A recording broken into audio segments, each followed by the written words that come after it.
27 this week. Should know that because it was our half-year anniversary last weekend, wasn't it, folks? We were half a year old, and the live shows have been going since the start of the year. So welcome along tonight. Hopefully it's not too dark, and it's going to turn the lights around a little bit tonight. Hopefully you can see me okay. It's been a bit of a mad, frantic rush to get it ready tonight. It's been a long day at work, but I'm here now and here to answer all your questions, talk to you about what's been going on the scene this week, talk about things with the cars as well, because you can see the papayas in the garage with its boot up, and the roaster's just outside, but we'll talk about that as well because there's a lot to get through tonight in our couple of hour window that we've got. So first off, guys, where are you watching from? Welcome along. Where are you watching from around the world? Put it in the comments where you're watching. And of course, if you're enjoying what you're watching, you think your friends in the TT community would enjoy watching this as well, then get out there and share it. Get onto Instagram, share a link to it. Get onto Facebook and share a link there as well. Lots to talk about, lots to go through. Who have we got on so far? Mr. Mortimer, how you doing? Good to have you along. I hope you had a great day yesterday in Derby. Pictures look great. Mr. Stanley from Pembrokeshire, how you doing, buddy? Good to have you along as always. Who have we got there? Milton, good evening, Andy. Nick from Ipswich, good to have you along, Nick. Hope you're doing really well also. So there's been a few shows this weekend. Interestingly, a few clashes, obviously. That's the thing, isn't it? It'd be good to put some events on Saturday and Sunday. It gives people a bit of an option there. Hello, Vanessa. How are you? Good to have one of my mods on tonight, keeping law and order in the chat. So behave yourselves, folks, or you'll be on a chat ban with Vanessa. But yeah, there's a few shows this weekend, wasn't there? So I went to one myself. I took the Roadster out. I was all primed, ready to take this out on yesterday morning. But the garage had the Tesla in front of it and it had the Roadster in front of it. And I got up late and I thought, you know what? I'm just going to get in the Roadster and take that for a spin because obviously we've only just got back from France, as many of you know. We had a great time in that car, driving that around, and I've sort of fallen back in love with that car, if I'm perfectly honest, and driving it. It's just such great fun. Although it had a little bit of a mishap on Friday night, which I'll talk about in a bit as well. Cosmetic mishap, let's say. Not by my own fair hands either. Good evening, Stephen. How are you doing? Good to have you along tonight, buddy. Hope you're doing well. But yeah, let's talk about those shows this weekend. So first up, one I didn't attend, but one that always looks great to pop along to is the TT Owners held an event up in Derby this weekend with the Northern. Is it called the Northern Classics? I think it was called this weekend. And I've seen some pictures from it. It looks like a great set of TTs on display. We had ones to note that I saw in the pictures. Obviously, Andy's car was there, so good to have that there as well. But we also had the wonderful Kingfisher Blue 3.2. For those of you that haven't seen that car in the flesh, it's a 15,000 mile one owner car. It's got a really interesting story, really interesting backstory that I was told by the owner when I saw him at the Vorsprung show a couple of years ago. I'll talk about that in a minute, about his story. But really good show in Derby yesterday. The heated seats have decided to turn themselves on. Well, that's never good in the heat, is it? At least they didn't have that problem when I was driving through 40-degree heat in France, let's say. But yeah, that Kingfisher blue car, if you get the chance to see that at a show, I'd go and speak to the owner and just open the doors and just put your head inside that car and have a sniff. That sounds a really weird thing to do, but it smells like a new car showroom. It smells as good, that car, as the day it rolled off the production line. It looks like it's never been driven. It's just immaculate. It's a beautiful car. And the owner initially wanted, it's a manual as well. That's the important point here. It's a manual. And the reason that that's important is when Audi produced this car, obviously, as we know from the story behind the 3.2 V6, that Audi decided when they developed the DSG gearbox, they were looking for a platform to put that into. So they decided it would be a really good suit for the TT platform because it was already in the Mark IV Golf as the R32.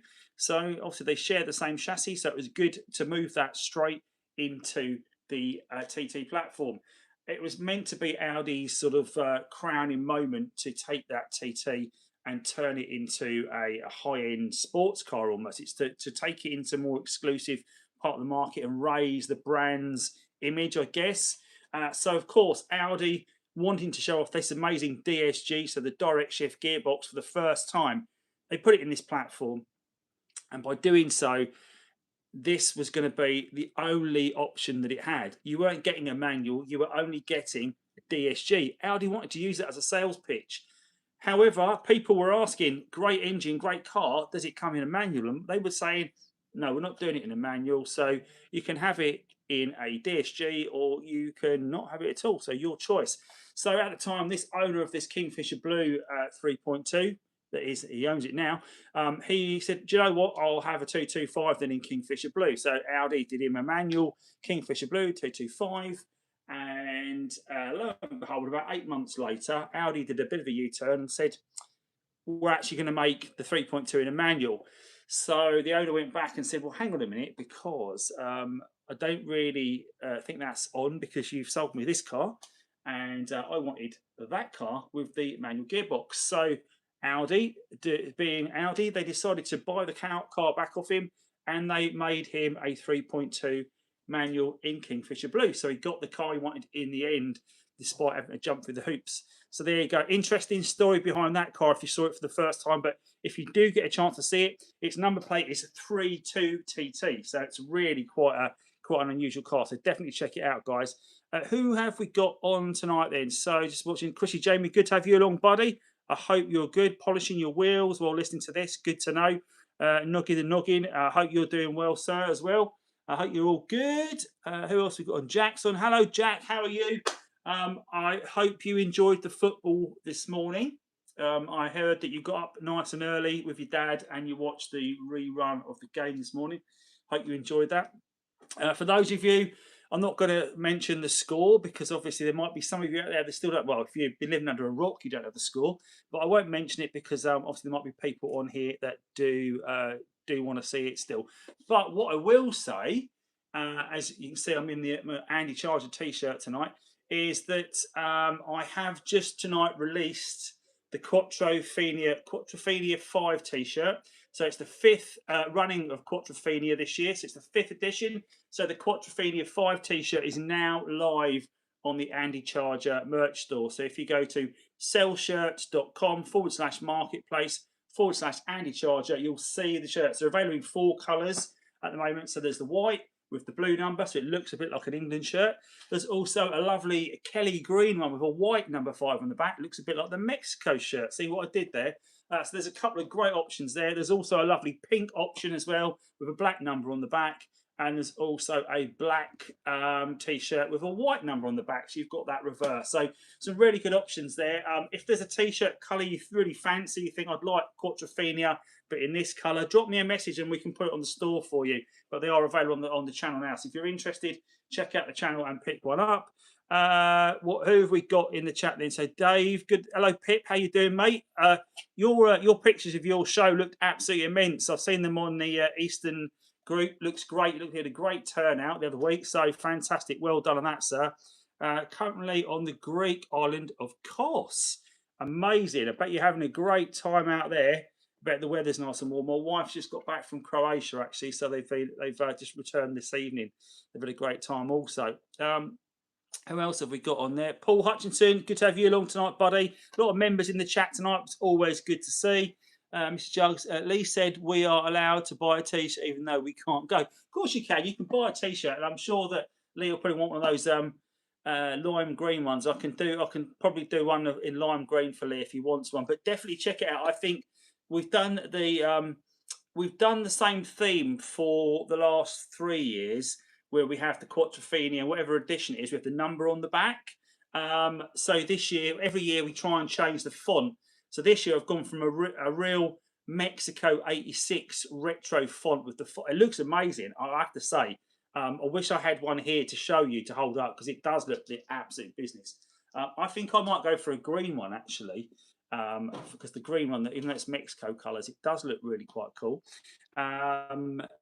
What have we got there? Laz, go on, Andy. Michelle says, "Oh, how you doing, Laz? Good to see you tonight, buddy." I see the pictures of the little ones actually on Insta earlier. The 3 of them together. They look really cool pictures. So great to have you on, and say hi to Michelle for me as well. Great to have you guys along tonight. What have we got there? So Tony Hollyoak, even Andy. and all. Anyone fancy a meet in North Suffolk? Whereabouts are you looking to arrange that, Tony? Have you spoken to Robin and also Angela? Because I know they have arranged some good events in the Midlands, and obviously you've got Pip on as well. So I'm sure between you guys you can arrange something. I don't know what's going on event-wise. I know that this weekend is a bit of a down weekend coming up because there's no events on, but the following weekend there's two big events on in the UK. So on the Saturday there is Simply Audi taking place down at Beauty Motor Museum. If you've not been to it before, highly recommend going along. The Simply Audi meet is at the Beauty Motor Museum as part of the entrance fee. You also, oh, fly just got me. You also get entrance to the museum for free as well, which is quite cool. So you get to look at the museum that's there. As an event for the length of time, it opens about 9 a.m. But by sort of 11:30, people are leaving, which always blows my mind because you think if you're not going there for the day, you want to see everything. But it is a bit of a turn up, stay for a while, and leave event. And then, of course, on the Sunday, it's Audi's in the Park 300, which is being held further north. I'm not sure whereabouts further north it is. So, guys, if you're going, put in the chat where it is, share the information. So that is on the 18th, is the Simply Audi. The 19th is the Audi's in the Park 300. So if you're attending any of those, let me know in the chat that you're going to those. Lisa, definitely lime green. I will sort that T-shirt out for you on the store later. Does he want a white number on the back or a black number? Or has he got a different colour number he wants? Let me know and I can sort that. Dave Westop saying hi to Mark. Yeah, obviously we're very fortunate tonight that we've got Mark Stanley in the chat.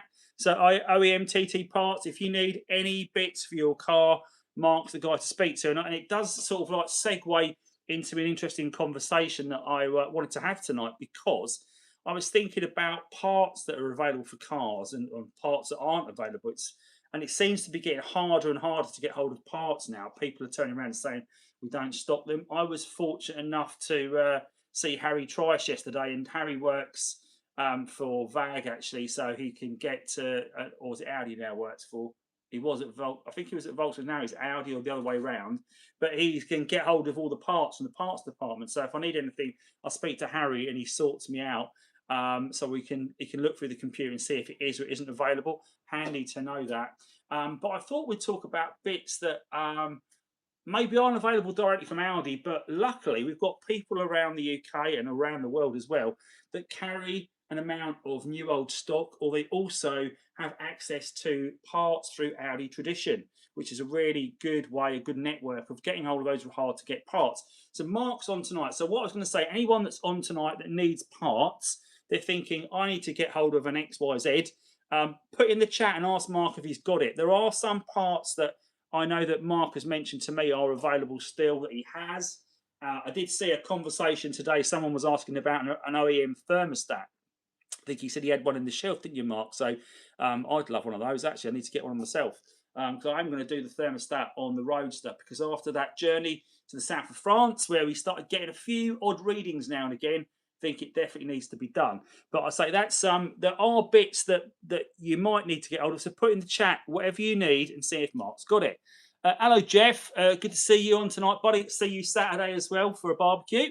White number, please. We'll PM later. No worries, Vanessa. We'll sort that out. What else have we got going in the chat? Drop some message in the comments, guys, to let me know what's going on. But yeah, so if you want something for the car, you're thinking, well, Mark might be the man to get you those bits, because he's got most bits himself, or he can normally source them. And of course, he is breaking cars all the time, so he can normally source your parts. So yeah, definitely get in touch with Mark. The 3.2 that is sitting right behind me had a flat battery, which allowed me to do a bit of a deep dive onto how do I get access to the boot. You see the boot's open right now. Now, the 3.2, for those of you who don't know, the battery is in the back for the 3.2. It's not sitting right here as it would be on the 225. It's actually in the boot, which is a bit of a pain, because if you have a completely flat battery, you can't open the boot, which makes it quite tricky to charge the battery. So I thought there must be somewhere around the engine base, somewhere that I can stick some charger onto, deliver some power, even like a low power, just to give the system enough power that the button works to open the boot. And I found somewhere, so which was really good. And I've done a short video on that. There's a short on my channel. It's about a minute long. You might want to check it out if you've got a 3.2. But simply what I've done is I've taken, pick it up. I know it's down there. I'm going to grab it, guys. I'm going to grab it and show you what I'm talking about. Because right here, it's not a trickle charger. It's not an Audi charger. It's just a battery charger. And what I've got right here is, this is my topped-on battery charger. And what I did was I reached through the battery tray, and I'm going to show you in a minute about what I did. Reached down and I clipped the negative cable straight onto the earth strap onto the car. I took the positive cable and I clipped onto a little fuse box that sits on top of the battery, because the fuse box still remains on this to make a connection, and it actually delivered enough delivered enough power. If you put your battery charger into constant power mode, essentially power supply, no charge but power supply, so you're delivering 12 volts through the system, gives it enough power to get it going. It's had quite a few views actually, which is great to see. A lot of good feedback. But there's also a lot of feedback from people that are commenting that maybe don't understand what you're dealing with this problem, because people are saying, "Why don't you put the back seats down?" Well, I could put the back seats down, but it doesn't solve the problem, because the floor of your 3.2 boot has a plastic liner that goes over where the old wheel would sit. It's almost, there's no wheel in the boot, obviously, but it sits over the top, goes over the battery. It's a plastic liner. Now, with the seats up and with that floor down, you've got no way to lift the floor back to lift that out, so you can't access that at all.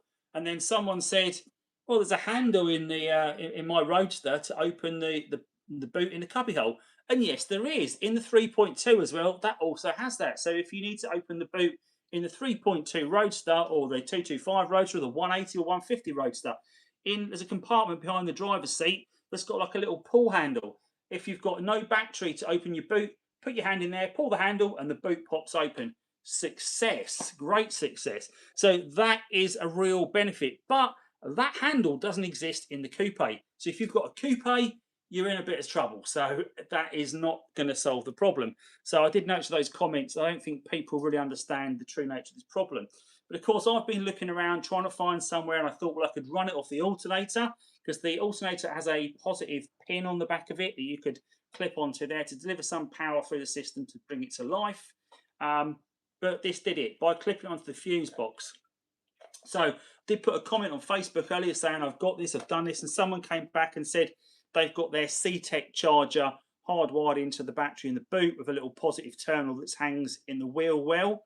I don't know if hanging is probably the safest way to do it, but there's a positive stub in the wheel well they can tap onto and deliver power to get the car going. And I think that's probably the best way to do it. Or is there a way somehow under the bonnet I can run something from that fuse box to a stud somewhere that I can tap onto, that I can get it going easily in the future? I don't know. I think I'm going to look at both options, but I'm going to set a C-Tech charger up to deliver that power and solve that problem. But as an emergency, check out that guide on how to get your 3.2 boot open with power if it's got a flat battery, without pulling the centre tunnel out of the handbrake cable, because we know that is a bit of a pain. If you have to take your cup holder off, it's a pain. Take the little flap out. Sometimes that little orange loop you use, that's like a cable, like a steel cable to pull to release the boot, sometimes they failed and not even there, and sometimes they've come off the little retaining clip and they've shot down into the boot as well. So it doesn't always work out. So that is a great solution. What have we got going on? Here's an Audi TT. What is the start? What is this? What is the starter engine? And Jack, there is a starter motor on the Audi TT. It's I've actually got one on the shelf. Actually, I'll go and grab that in a minute. We'll have a look at that. And there's also the alternator as well, which sort of is the bit that charges your car up. I suppose is the best way to look at it. It keeps your battery charged up. So obviously that is a bit of a common failure on these cars. But it's normally the regulator that fails on them. And I've got one. Oh no, I haven't got it here. The regulator. I've only got the alternator. Let me grab the alternator off the floor. So this is an alternator right here, and the idea being it's on a belt and it spins round and it creates an electromagnetic current and it charges your battery and on this side is the bit that does all the work, and you see that's missing. I've taken that off because I took that part off and put it in a bag and took it with me to France last a couple of weeks ago, because I thought if I needed an alternator fix at the side of the road, it'd be better to keep that component with me rather than take the whole alternator. It takes up less space. So that's what I did. Just going to go back through the comments, guys, to make sure I've not missed anything. Dave, let's have a look. You're all just chatting there, just amongst yourself, which is pretty cool. What have we got then? We've got Paul. I literally bought a trickle charger last week, so just leaving my 3.2 sat connected. Yeah, that's a good idea, Paul. It's too if you've got the foresight to do that, to open the boot and get it all set up. It's I guess that trickle charger's got like a quick release mechanism that you can just clip it in and out, which is quite cool. Jack, do you mean the BHP 150 was lowest? If so, oh right, we're talking about the power of the engine. Is that what we're talking about? Is that the low? Talking about the engine or the starter engine?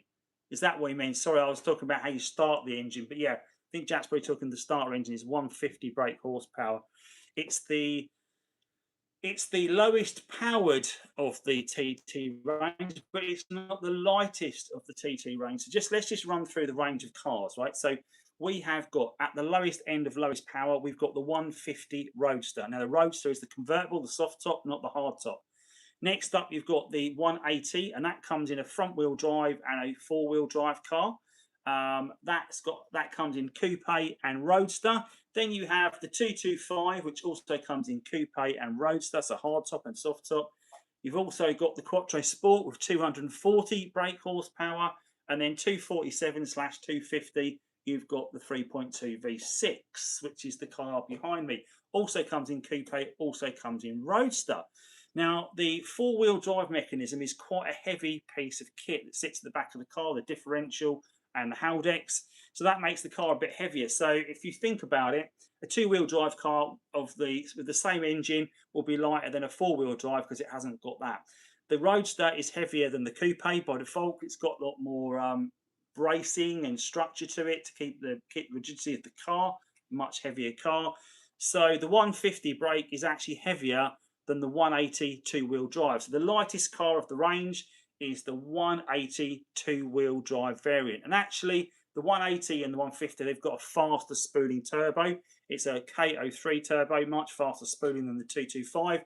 So if you want a quick car off the mark by default, by standard, I would actually go for a 180 two-wheel drive because you're going to get down the road much quicker. Once you start getting down the road, though, that's where the power will eventually drop off. You're not going to have any sort of top end or any sort of mid-range grunt because it'll just get you off the mark really quickly. But that's just my thoughts on it, as they're the lightest car. So if you're looking for weight saving, that two-wheel drive 180 is probably a good starter car, I guess.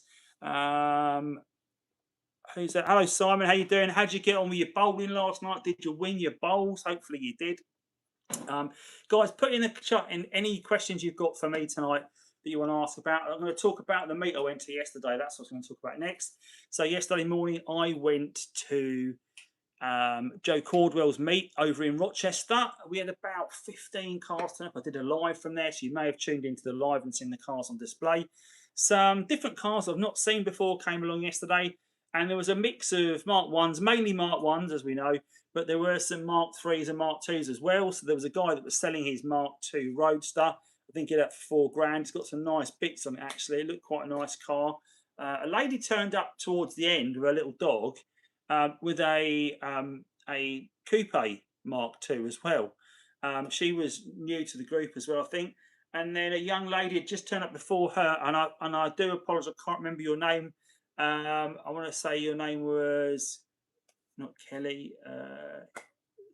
Anyway, I apologise, I can't remember your name, but you were new to the scene and you were there to take some pictures of your car, and you've come along and you've happened to pop across an Audi TT meet in the Rochester City World car park, and you came and joined in. And that's what's great about the TT community, is it brings so many people in, brings them together, people that happen across us per chance, all come and get involved, and it allows people to find the whole new scene. So I know she was talking about she had a Mark 1 that her and her boyfriend had. I think they cannibalised it for parts in the end, but she's moved on to a Mark 3 now. She's fitted the body kit herself, looked great.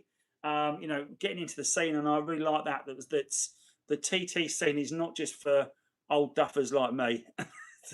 It's bringing new blood into the scene as well. So I'm sure most of you out there are much younger than me anyway. So that's all cool. Who else we've got? Hello, Claire. How are you this evening? Hope you're doing well. Hope the car's behaving itself at the moment.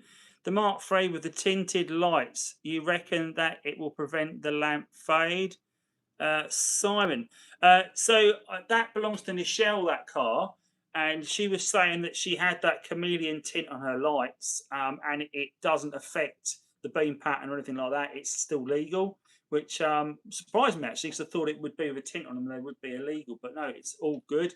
That had some really nice features up close. So it was a Mark III, it was a black Mark III, but it had lots of this like red and black carbon effect on it. It was really quite cool. It had like a metallic burgundy boot painted and some other accents around the car that were done in burgundy as well. Really, really nice features actually. It was really cool to see that.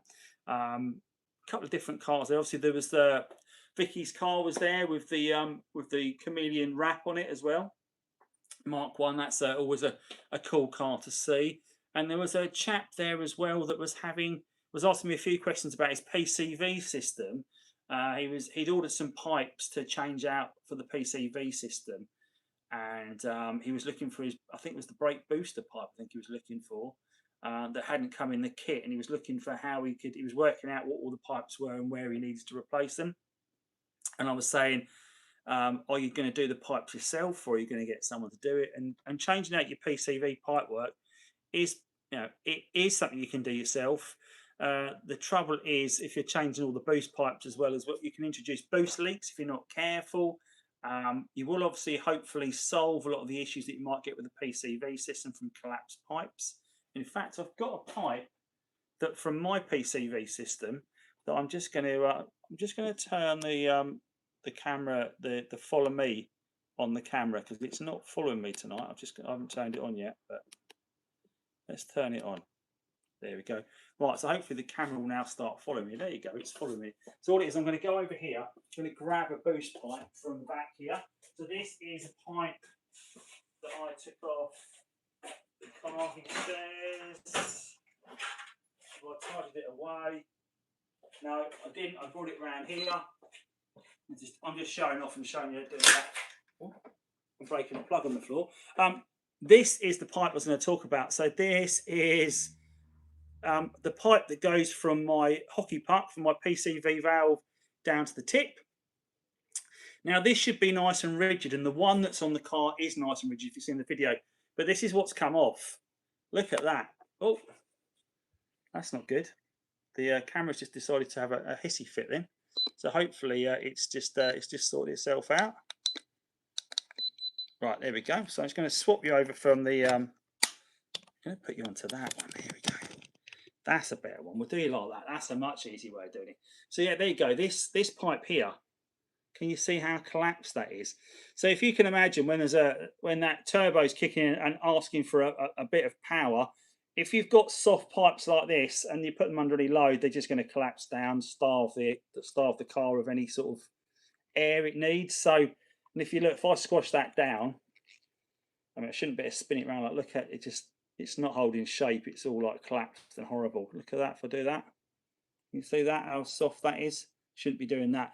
Now those silicon pipes, they are quite rigid. They won't do that. You won't collapse under any sort of load. So if you think if the system's putting that under load and it's going to do that, it's going to starve your car of air. So I would recommend doing it if they're as bad as that. Interestingly, when I took the car to France, it was super hot, as you know, and we'd stop the car every couple of hours, jump out after driving and putting the car under a bit of load, pop the bonnet, and look at the pipe work underneath, and just give them I was just squeezing a few of those pipes just to see how they were coping with a bit of heat through them, getting soft. And on the 225 at the front of the charge pipe, there's a 90-degree elbow that takes the air supply off around the engine bay, off to the first of the side mount intercoolers in the wing. So you've got 2 intercoolers on the 225, one either side of the car, that cools the air down for the turbo once it's come out the turbo. Well, that first intercooler and that elbow that goes down towards it, that was so soft, so it definitely needs to be swapped out. And I really felt like I had an awful lot of loss of power, particularly when it was hot, as we know, because it doesn't work well in hot weather. I'm just going to look through any information on the little panel behind the glass wind deflector on the Roadster. What was that, Mark? I was just catching up. Sebastian emailed me, but I've had 3 different emails from the Netherlands for the same part. Yeah. I thought that Sebastian, obviously he messaged me and I put him in touch with you. I think he's actually after the whole deflector, is he not? That's the panel I think he's after. That would be my thoughts. Might be wrong. Well, I'm just having a look. Simon said it was nice. Is that your was that your win last night? Did you win, Simon, last night? Let me know. Just saying, talking of meets, Andy, time to plug mine as per usual. Yeah, Sunday the 2nd of August at the East Beach Cafe, Unit 2, Rampart Terrace, Southend-on-Sea, SS3 9AD, 9:30 onwards. Great parking, food and TT chat. Yeah, so Jeff, as we know, always puts a great meet on. And he's done some great meets in Essex. We were at the Castle Inn meet a couple of weeks ago. Well, Jeff is organising another one on the 2nd of August. So just a few weeks away on Southend Seafront. It's always a really good place to get to. I would hope, being as early as it is, we're not going to have to worry about the queues of traffic. Might be wrong, depends what the weather's like. But if you can get along to Jeff's meet on the 2nd of August, please do. It's a Sunday, so you've got no excuses. You haven't got work the day before.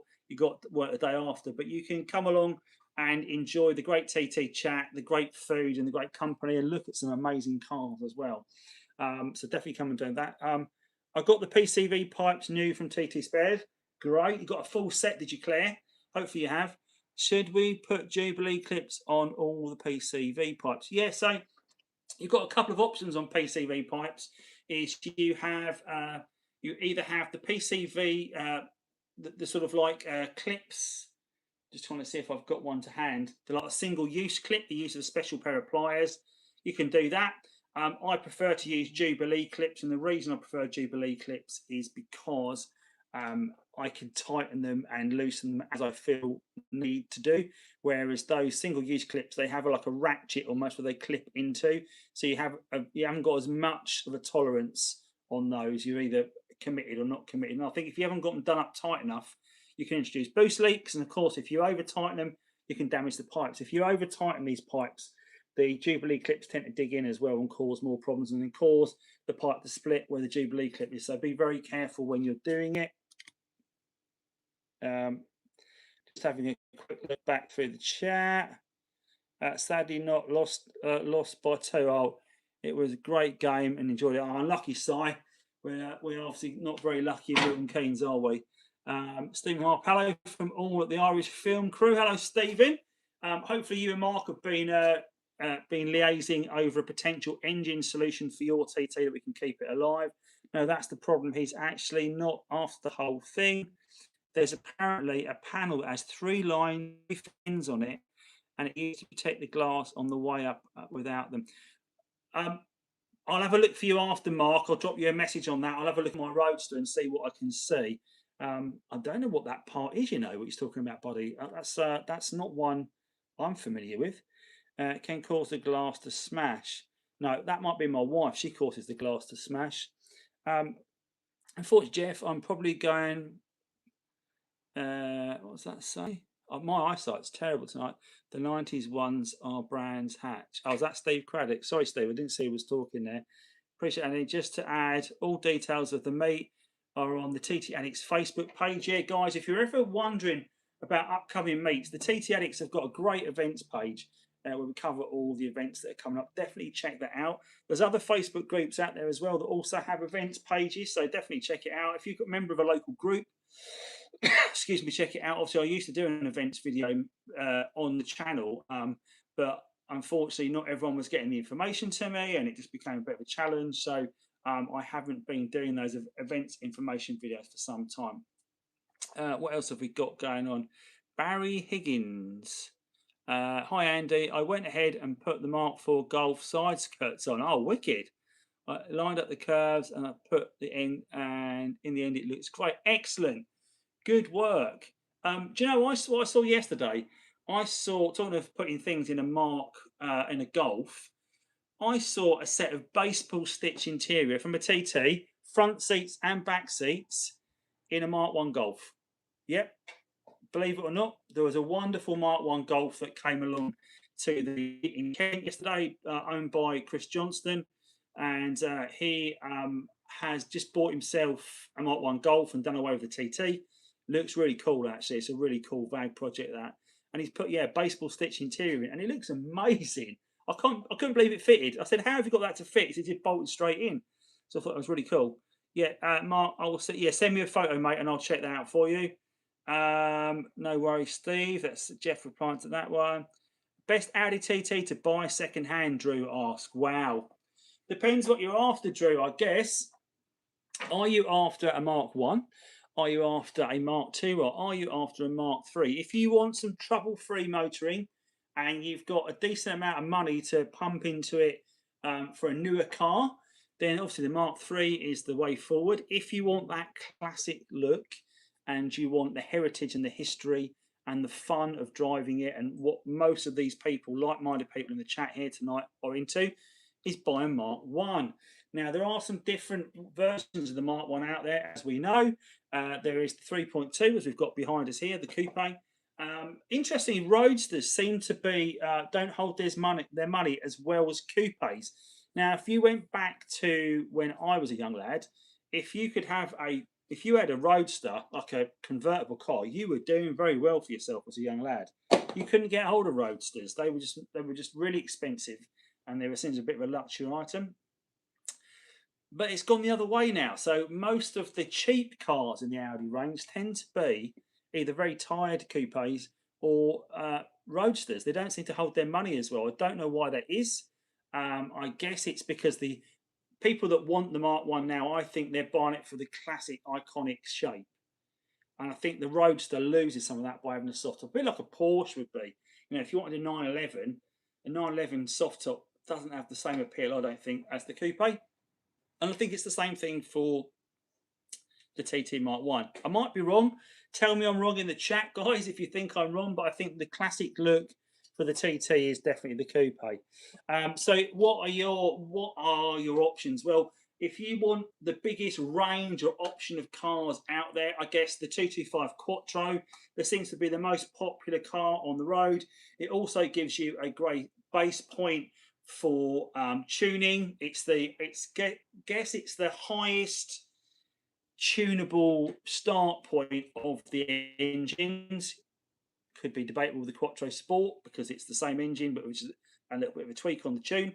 But the actual base model, the start tuning for you, I think, would be the 225. Because if you get a 180, you're already 45 horses behind, and you are limited to how far you can go with that tuning. You would probably get it up as far as 225 if you really pushed it, but you're not going to get that maximum performance. So I think, guys, what you need to do, if you want your car to be the maximum performance, the maximum start point, buy yourself a 225 and tune that. That would be my advice to anyone looking to buy a car. There's loads of in the market. There's all sorts of entry-level cars. There's all sorts of fiddling cars. So whatever you want, you can probably get for your money. So that's my point of thoughts, Drew, on that. Good evening, Andy. Steve Chesham, how you doing, buddy? I thought you might be there yesterday. I didn't see you yesterday, Steve, but it'd be good to catch up at some point. Trouble-free, cheap run around. I'm not trying to put too much money in. If you buy a TT Mark 1, Drew, you have got to be prepared to invest some money. I think particularly the cheaper end, if you go, you are going to have to chuck some money at it. And of course, when you buy a car, if it's cheap, it probably hasn't got much for service history. And if it hasn't got service history, there's some quite important jobs you need to do on a Mark 1, I think, as soon as you get it. because if you don't do that maintenance, it could go bang on you. So the important maintenance jobs to do on a Mark 1 when you get it for the first time with no evidence of these jobs being done, definitely do a cam belt, because if the cam belt goes on you, that's the end of your engine. Now that job varies between about 550 and about £800 from what I've seen. You can do it yourself, and Bryn's got a great video on how to do it yourself. So if you want to check out Bryn's video on that, and Bryn taught me how to do the 225 here in the garage, and we did the 225 here. I'd say I did it, but without Bryn's guidance, he was there helping me in the right places and telling me what I need to do. I'd have had no clue where to start with it. So really grateful for Bryn for helping me out. So if you want to do that yourself, save yourself £500 worth of go. I'd also drop the sump off it and change the pickup pipe, because they have a nasty habit. I'm just looking around to grab it. I've got one right here on the shelf. This is your pickup pipe. Talked about it many times before. So this is sitting in your sump, sucking the oil up here and putting it off around your engine. And this has got a little wire gauze. Can you see that wire gauze? It gets blocked up with all the foreign matter that's in your oil, all the bits of the breaking down pipes like this. These pipes are all breaking down bits. I put my finger in here. I'm just going to do that again, right? And if I do that, I don't know if you can see all the little rubber particles on my finger. So if you think about it, those particles are coming off the inside of that pipe and going into your oil, going around, ending up in your oil, and then getting sucked up into this little boy. And that is what's getting blocked up and then starving your engine of oil. So this is an absolute must of a job to do. So if you don't want to do this yourself, you can probably get it down at the garage for a couple £100. But the part itself and the kit, you can buy it from Billy Cloud's website, which comes with the gasket. Excuse me, comes with the O-ring, comes with the pipe, all the fitting parts for about £45. So you can do that job yourself, do it in your drive. I've got a video on my channel on how to do this, changing the pickup pipe for beginners. So if you want to give that a go, check out my video. I should plug more of my videos, shouldn't I? I keep plugging other people's, but should be plugging my own as well. Steve Harper's on here, and he's obviously got a few videos of his own. So guys, if you're here, you probably know about me, I guess, or you've happened upon me by chance tonight. If you have happened upon me by chance, then definitely click the subscribe button down there to get your Audi TT content in future. But if you're already subscribed, definitely go and check out Stephen's channel as well. Stephen Harper VW, there he is in the chat. Definitely check out Stephen's channel. He's got a whole range of Audi TT videos also. I've done about 15 brand new OEM pickups. They are 29. Oh, wicked. So you've got them even cheaper. There you go. Mark's got these for $29.99. So guys, if you want to check them out, go to the check out Mark in the chat. I was going to say go to the OEM TT Parts website, but I think it's still under construction, Mark, isn't it, when I went there? I think you're still doing some work. But if you want to get in touch with Mark, he's on most of the Facebook groups, and he has also an email. Do you want me to give out your email address, Mark? Do you want me to do that? I don't want to give it out unless you don't want me to. So let me know if you want to give out your details in the chat. But Mark is your man for all parts TT. Finally got myself a TT 1.8 coupe. Really appreciate your videos. It helped a lot. Thank you very much. It's always great to hear great feedback. A lot about that. That's amazing. No problem. I'm glad it's there. I'm just having a click back through the chat. I'm on a different phone tonight, so the text is much smaller. So I'm really struggling to see. I should have my laptop here as well, so I can read the chat, shouldn't I? Changing the pickup pipe is 49% of keeping the engine. 51% is regular oil changes. Yes, Keith, absolutely. So you can keep your engine running tip-top by keeping on top of the maintenance. So when you've got the car, give it a full service. Do the filters, do the oil, do the air filter, do it all. Make sure that your car is kept in tip-top condition at all times. Guys, if you enjoy what you're watching tonight, please do give it a little thumbs up as well, so I know you're enjoying it. Big thanks to all of you that are members. And if you want to become a member of the channel, there's a little join link down below down there as well. So it's not you don't feel obliged to do it, but if you want to become a member, get early access to content, get some great member benefits as well. For all my members, we have access to a £200 discount off a full valet on your TT as well. So if you want to get your TT validated, or any car, you want to get any car validated, Steve Craddock, who is one of our members, he kindly will offer any TT member of the Anti-Charger channel £200 discount off any full valet. Now that's an amazing offer because it's I think it's 3 days worth of work. I think it was for Steve this week to do a full valet. So I think that is an absolute no-brainer if you need to get your car valeted. Steve Chesson, we will be at Jeff Southend, mate. So hopefully see you there. Great, Steve. Look forward to catching up with you there. I will definitely be there on the 2nd. I'm not sure which car to take yet. Don't know if I'll be in the. Now I've got the 3.2 all charged up and ready to go again. Might start giving that a bit of love as well because I have been dotting around in that Roadster.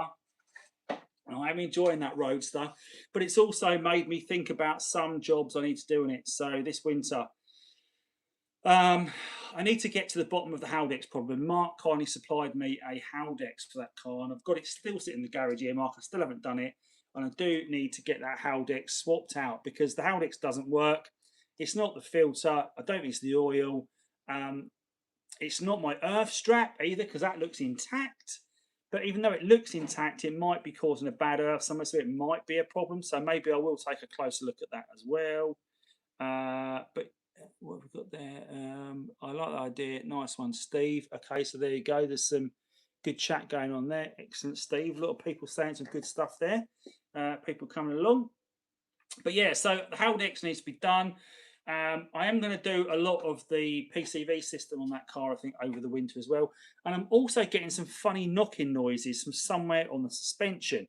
I don't know if it's drop links. I don't know if it's worn bushes.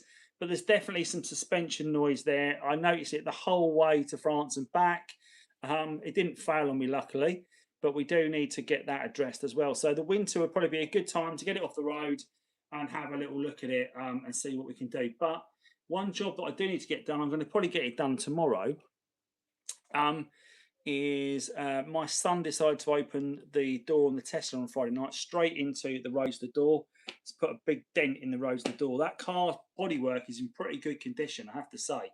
So I was not overly impressed at 1 o'clock in the morning when he opened the car, bosh, straight into it and put a dent in the Roadster. So I've got a guy coming tomorrow morning. Hopefully tomorrow morning he's going to pop out and do that for me. It's a local guy. Who Chris Johnston recommended to me. So I've got in touch with him today and thank the Lord he's come to do it. So hopefully that'll all get sorted out. Otherwise, I'll be looking for a new silver door for my Roadster, which I could do without buying or fitting or anything else. Someone posted a question today in the Facebook groups as well about, in fact, I think it was James. James Still actually put up a question about what's the most common colour. L7, there's the one in 7J and LW7J and LW or LY, I think it's LY7J and LY7W, I think are the two codes. Now, one of those is the 7J is the Ava silver colour, and the 7W is the light metallic silver colour. That's the two silvers. And he asked which is the more common, and it's only because I spotted the colour combinations, I knew what they were, because I think it's quite clear that the most common combination or common colour for the TT, I think, is light metallic silver. People refer to it by a bit more of a derogatory term than light metallic silver a lot of the time. I've got a light metallic silver Roadster, which I'm very pleased to have, because I think if you are having a TT, you close your eyes and you think of a TT, the classic TT look, and you're a non-TT person, you would think of a light metallic silver car, I guarantee it. Because when it came out, that was, I think the advertising probably portrayed it as that, and there was a lot of them about originally. Although I don't think it was the launch colour. So interesting that it's a popular colour. But guys, what do you think about light metallic silver? Let me put that in the chat. Do you like metallic silver, or do you detest it? It's a very Marmite colour. I don't know what the problem is with it, but people don't seem to like it. But yeah, let me know what you think. I could possibly offer free postage on any standard items for any members of the Oh wow, Mark, that is amazing. Thank you, Mark. So there you go. There's another great feature. If you're happy to do that, Mark, I will do. I will add that as a perk to the Andy Charger membership group. That's another perk for the channel. Thank you, Mark. Appreciate that. That is really cool. So anyone that wants parts, Mark's going to order or add free standard shipping. Amazing. Thank you, Mark. It's all about giving you guys something back, really, and bringing you all together. That's what I love about Monday nights, is having these chats, is having you all out there. We all chat about the cars, and we sort of, between us, we can normally solve problems as well, because there's guaranteed there'll be someone at some point tonight that will ask the question, and between us all, we can put our heads together and come up with solutions. That's always good. Thank you, Mark. You do so much for the community. It's most appreciated. It's always great to have more feedback. But yeah, going back to light metallic silver, what do you guys think? I'll be interested in what your thoughts are on it, because I know there's definitely a couple of collectors of TTs out there. One of which is Mr. Chesham. I don't think you've got a silver one, have you? Must be a reason. Must be a reason why you haven't got a silver one. You do like to collect unusual colours, which is also really quite cool. And talking of unusual colours, again, my theory over the unusual colours, where I think the numbers, people on the rare colours are holding on to their cars because they're rare, and people that haven't got the rare colours, they're not too worried about trashing and breaking and scrapping their cars. So they're all coming down in numbers, and the rare colours will probably come down as well, but they won't come down as quickly. And at some point, we're going to probably get to not far off an even number at the left, many years in the future, I'm sure. But it'd be interesting to know what your thoughts, guys, are on that one. Hello, Howard. How are you? Great chat tonight. I'm actually out washing the car right now. Definitely would like a pickup pipe from Mark as next on my list to do. Looking forward to French road trip video. Yeah, I did a load of work on the French road trip video at the weekend, because obviously I was home alone. So I was working on the road trip video, and it's one of those things that I was talking about it yesterday as well to people, that you can get a little bit self-indulgent with it, because I know that if I'm watching a video and I watch one long video of something, it get really quite boring. So you've got to keep chopping the camera angles, chopping the footage, bringing new things in, because you've got to keep everyone's attention going. It's part of the challenge of editing and making videos. If you want to keep someone engaged, you've got to change the footage at least every 5 seconds, if not more frequently. So when you're doing a video like that, so that's a lot of editing and splicing together and changing. So I must do a video at some point on behind the scenes here. I'm going to do a video and talk about what equipment I use to make the channel and to bring the videos, and also my thoughts behind making videos. So I don't know if I need to put a separate channel out for that, talking about making YouTube videos, or if you guys would find that interesting here on the channel. I don't want to pollute our channel down too much with non-TT content. That's the thing. So maybe I need to spin a new channel up for that. Let me know what your thoughts are, if you'd be interested to know what goes on behind the scenes, and if you would be interested to know about, making videos and what goes into it. I don't know. I find it interesting, but not everyone maybe would. I don't know. We have Avis, but I do like the lighter silver too. You do have an Avis, that's right. You've got a Quattro Sport Avis.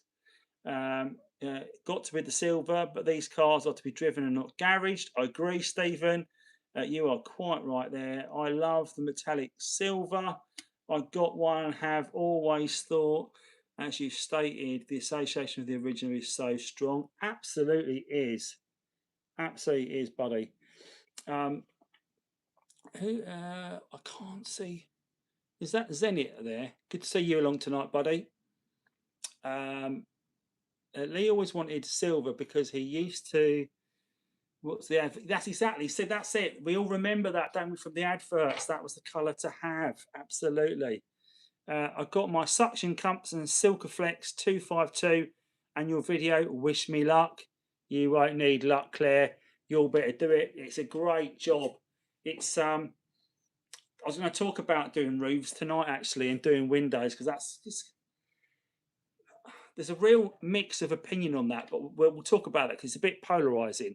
Correct me if I'm wrong, but I'm pretty sure the lighter silver QS are pretty rare. They are, absolutely, they are very rare.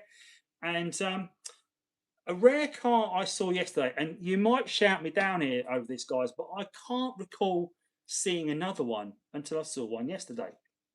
A car came along yesterday, quite late in the show, pulls up, and it is Glacier Blue. But it's a coupe. All the Glacier Blue cars I've seen have been roadsters.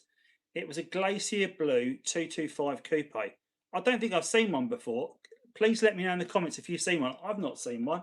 And it pulled up yesterday. I was like, and it took me by surprise at first. I thought, what colour is that? Because I don't think I've seen a Glacier Blue Coupe. But it was a Glacier Blue Coupe. Anyway, so let me know what you think. Is that a rare car? Because I've not seen it before.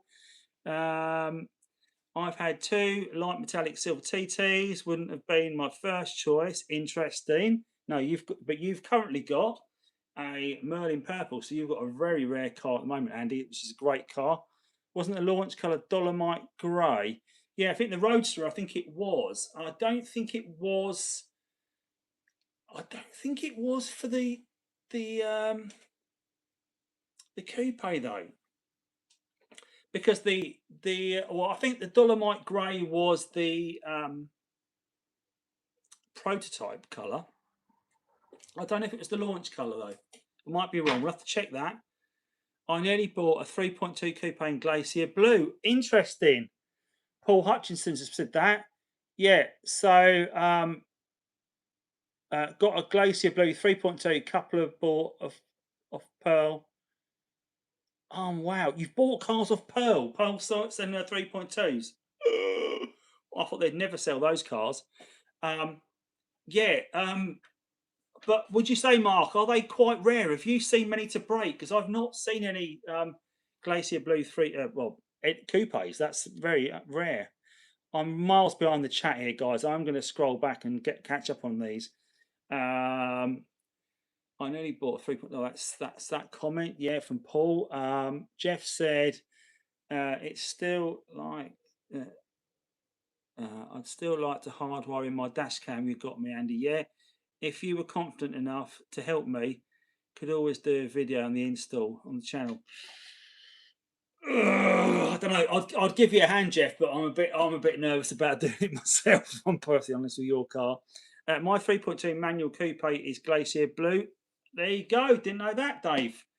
So they are not as rare as I thought. Then we have a Volvotex Glacier Blue Coupe. I'm going to shut up from now on because I'm saying these cars are rare and everyone's coming out saying they've all got one. Maybe it's just my old age. It's just I'm just going mad. With a full Voltex, yeah, seen it loads of times. Okay, so I'm making it up. Steve just had one with control pack and full Voltex. Yeah, you've both did the same thing there. I think you've overlapped in the comments. I thought 3.3. Oh, I bought 3.2s of Derek and Pearl. Have you bought one of the papayas? Interesting. Saw a Glacier Blue coupe at the TT shop, Blackburn recently. Lovely colour. Yeah, I'm definitely going to have to shut up because everyone's seen them. Send me a dash cam and I'll do a video on hardwiring it. Steve, next dash cam I get sent. Well, not the next one because I've got one coming right now from FitCam MX, and I'm going to fit that in my brother's Mini. I'm going to do a video. It's actually an intelligent dash cam and rear view mirror replacement, and they've got in touch when we do a video, so I'm going to cover that off. But if I get another dash cam, Steve, it's yours. Erin, now can you say hi to my friend Jimmy? Erin, now I'll say hi to your friend Jimmy. There you go. Hope whoever they are, I hope they're having a great time. So hope you're enjoying what you're watching tonight, guys. And if you have, then make sure you definitely subscribe to the channel.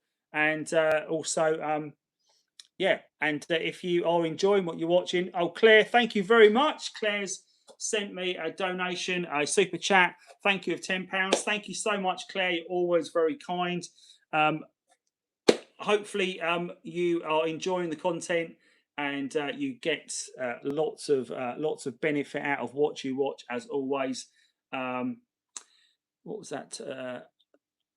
But if you have any questions for me, Claire, I know you dropped me an email last week and I've not had a chance to reply to it. It's been like manic, but I will drop you a message back on that as well so we can help you through. But good luck with the sticking of the cups this week and sticking of that glass. I'm going to talk about that in a minute, about sticking glass. There was one thing that jumped out at me. I was talking about that papaya. I don't know if anyone's seen, but there's a papaya for sale at the moment for £12,000. on Facebook, or it's on eBay, but it's up for sale, £12,000. It's actually a higher mileage one than this car. And back in December, I was offered £10,000 for this car, which I paid 5250 for back in August of 24. So 18 months, well, nearly 2 years ago now, I bought this car for 5250 and I got offered £10,000 in December. I came very close to taking up that offer and selling it, but then I wouldn't find another one. Well, another one's appeared right now for sale, another UK car. So you can tell by the number plate, it's a UK car. And it's up for £12,000 on eBay. Do you think that will shift? It's on at 88,000 miles, 82,000 miles, I think it's on. 82,000 mile car, Papaya, 12 grand. Open the floor. What do you think? Is that price right? I think personally it's priced a little bit high. Keith, thank you very much for your £5 donation, sir. That's very kind of you. Thank you very much for the super chat, guys. Always appreciate all the super chats coming in. It really helps me keep the channel going. I was going to talk about what my plan is. Actually, I've got a little plan for the channel of what we're doing, and all your super chats, your memberships, it's all going into one thing at the moment that we're saving up for. Because for those of you that don't know, I do this with my iPhone every week, and it's not even a new iPhone, it's a few years old. It's my daughter's old iPhone I use for doing filming with, so I don't actually have a live streaming camera. I've got a GoPro, which you've probably seen me at the events walking around, but I haven't got a live streaming camera. And so I'm going to invest in a decent vlogging camera that I can bring to shows. I can bring out, interview you. I can do some really great footage of cars. I can do these lives better, because what I'm going to do then is I can stream it through my laptop and we can make it a whole more interactive experience. So I'm saving up for that at the moment. So that's my big challenge. I'm about halfway there, I think. The camera I want is, Mark asked me what the camera was I want, so I'm actually after a Sony ZV-E10 II is what I'm after. So if anyone works in a camera shop and can get me a good discount, I'll be interested in speaking to you. But that's what I'm after. I'm after a Sony ZV-E10 II. It does all the things we need to do, and that's what I need to do to take the channel to the next level now. So I do want to share with you what I do behind the scenes and what we've got going on with the cameras and the studio, my garage. But I will cover it all off anyway. But any super chats that get sent in, any memberships to the channel, every single penny of that gets sent in is going towards the camera fund right now. And once we've got it, I will show you it live on here. You'll see it because you'll be watching me through it, won't you? So, but we'll talk all about that as well. So I really appreciate all those super chats coming in. Just going to go back through. Can you tell me which dash cam you have, please? Nick Harley. Yes, I can tell you what dash cam I have. I have personally, and the footage that's coming out this week on the French road trip is all filmed with the DD Pi Z90 Pro. Now, if you go on the DD Pi website, so I'll spell that, it's DDPAI, DD Pi, and it's the Z90 I've got. That comes in, it's an expensive camera, but it does 4K from the front, it's got 4K in the back, and it's got 4K in the cabin as well. So all three cameras, it's a 3-camera system, and they're all pumping out 4K, so they're really good quality.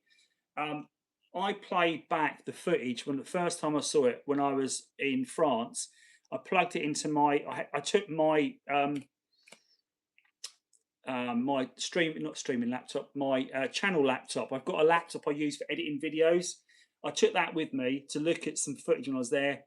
Wow. You want to check out the clarity, the colours. When I was driving around the Estrelle Corniche in the TT, and I've got the Mediterranean off to my right, and I've got all the rock formations to the left on these lovely tight twisty coastal roads.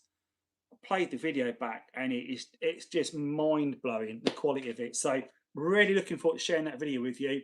The reason the video is taking some time to get out is I'm interspersing the video. As I said, you have to keep changing up what people are watching for a few seconds, with footage of me talking about whether I'm filling up with fuel, how much the fuel's costing to get down there, whether it's footage in the car and we're sort of like looking around at various scenery. It's just really, really quite cool how we're doing it. I think it's going to be a nice feature when it's done. It might bore you all to tears and send you to sleep at night, but at least you've got something to help you sleep when you can't sleep at night time. I'll PayPal you the super chat as normal. Thank you, Mrs. Jugs. Thank you very much, Vanessa. Very, very kind as always. So we are working that towards our big camera fund that we're going to have to do some really great footage. I can't wait for that trip next year as well, guys. Just so you're aware, we now have a date for the road trip going to France next year. For those of you that want to come on the road trip next year, we are going to be leaving the UK on Saturday, the 12th of June, 2027. Okay? So if you want to be on that road trip, we're going to take 2 days to drive to the south of France, and it is 900 miles. Well, 850 probably from my house, and I'm about 40 miles from Folkestone. So I reckon it's 800-mile drive from Calais to the south. My fill-ups on the way down have cost me, from leaving home to filling up twice more, and by that second fill-up, I was able to have some mileage left as well. It was about £250. Okay, so 3 fill-ups have got me all the way down. So I think the fuel for the weekend or the week would be about £500. Sounds a lot of money when you say that, but fuel in France is very expensive at the moment. So I was paying €2 a litre for fuel. So obviously it's not that expensive in the UK, even though the exchange rate is, there's a bit more euro than a pound. It's still more expensive than UK prices. Hotels, we're going to do it on a budget, I think, but again, you can do it as cheap or as expensive as you want. But the hotels will be maybe about 70, 80 euros a night, maybe for a 2-person room. So if you're thinking about doing it as a couple of pals are going to do it, then you can split the costs, can't you? But 2 days to get down there, then we'll have 3 days in the south. So we'll have a day in Monaco, we'll have a day driving the Estrel Corniche, and a day just to take in the sights of Saint-Tropez, San Rafael, Fréjus, wherever you want to go to. And then we're going to have 2 days driving back. And I say 2 days, I might extend it and make it an 8-day trip. So it might be Saturday to Sunday for some of you. But if you want to head straight back, you can head straight back whenever you want to go. But by doing that, I might take 3 days back. And what that will allow us to do is drive up along the Rue de Napoleon, which is a really smart driving road through the mountains. I'd like to go and stay in Le Clusat again, which is a great ski resort at the top. Brilliant driving roads. You see all these flash fast cars come through, driving these really smart mountain roads, like Ferraris and Porsches. Everyone's doing the same thing. It's a great driving experience. And then we'll drive back maybe as far as Dijon overnight, and then drive back on the last day from Dijon, stopping at Reims Guer Grand Prix track, which is Reims for those of us in the UK, but it's Reims is pronounced. And there's a great old 1950s Grand Prix track there. Fantastic bit of nostalgia to go and take in. So all of that I'm going to do. Annual leave all approved. Great. That's great to know. So Vanessa and Lee will be there with us as well. I still think Romy and I should go shoe shopping to Louboutin. No, I absolutely don't think that is going to happen unless she's paying.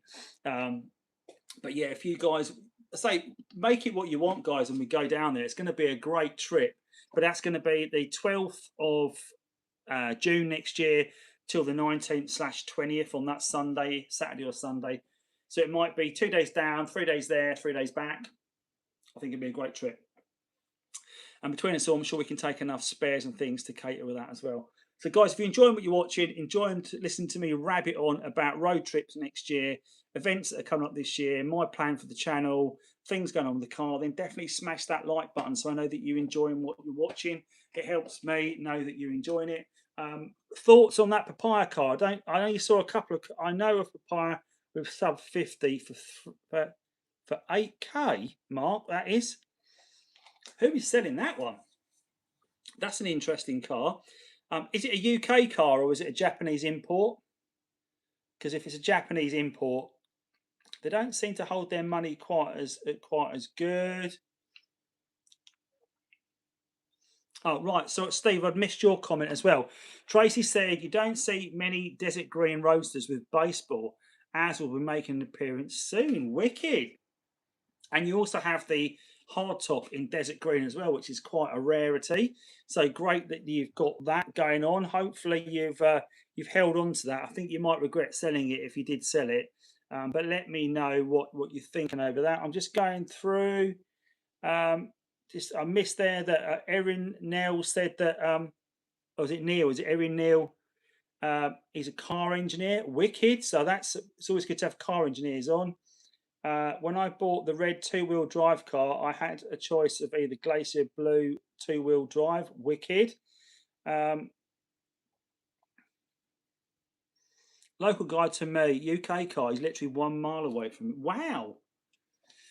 Well, that's if he's selling that at sub 50 for 8 grand, then the guy that's selling the 82,000 mile car for 12 is in for a bit of a shock. I mean, condition, service history goes a long way on these cars anyway, as we know. So it'd be interesting to know what the service history and condition of that car is. But yeah, it's I think that does go a long way on these cars. I was gonna pop the bonnet, wasn't I? And I was going to show you, Jeff. Thank you very much for your kind donation, buddy. Always great. What I'm going to start doing, I'm going to put one of those. I might put one of those up now. It's, should we put one of those 10 super chat things up? We'll put it on for an hour. 1 hour. There we go. I'm going to celebrate. Buy the new camera. I'm going to say buy the new camera. There you go. Buy the new. Oh, I can't type. Buy the new camera. I'm not going to buy it all in one go tonight because even with that, even with getting that goal complete, I wouldn't be able to get it. We're still a few weeks away, I think, from being able to get that new camera, but it is going to be amazing. So there you go. Has that come up now?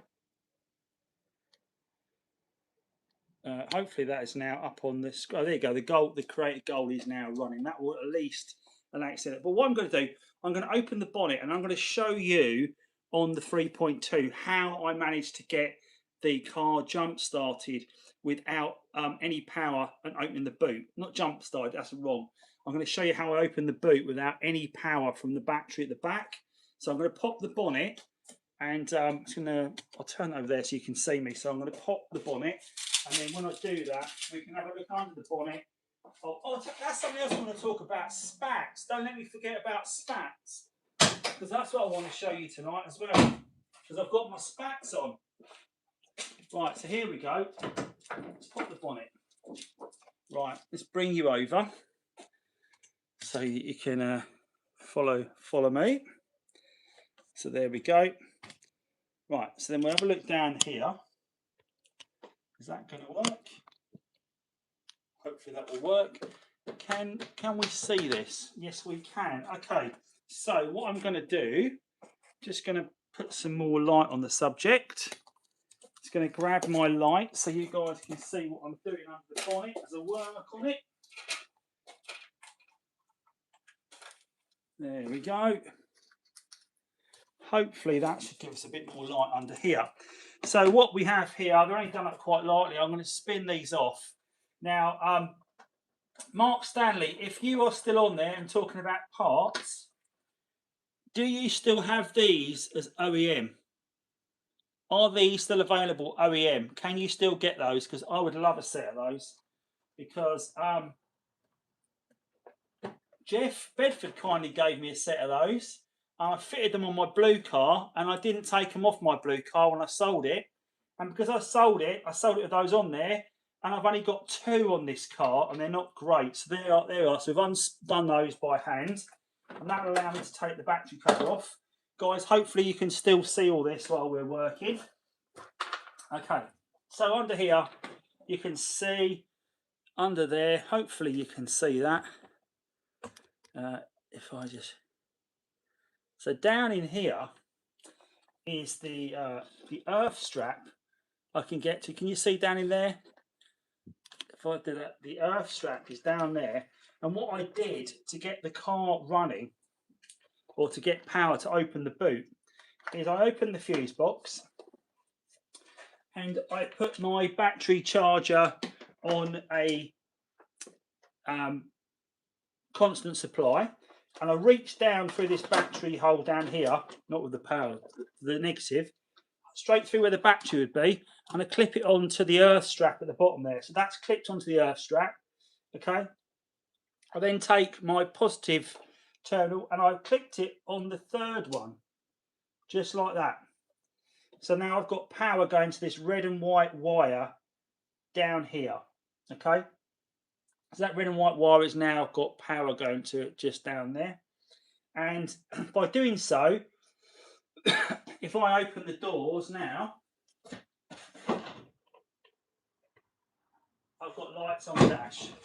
And you heard the window come up as well. Did you hear the window just come up? So by attaching that there with the red cable and putting the black cable onto the earth point on the car, I was able to get enough power into the electrical system to open the boot. So that's a handy way there of firing that up on your car. What I've also noticed on this is this fuse box here, it's got a broken clip on that side, so that's not great for the lid. But unfortunately, that's the previous owners for you.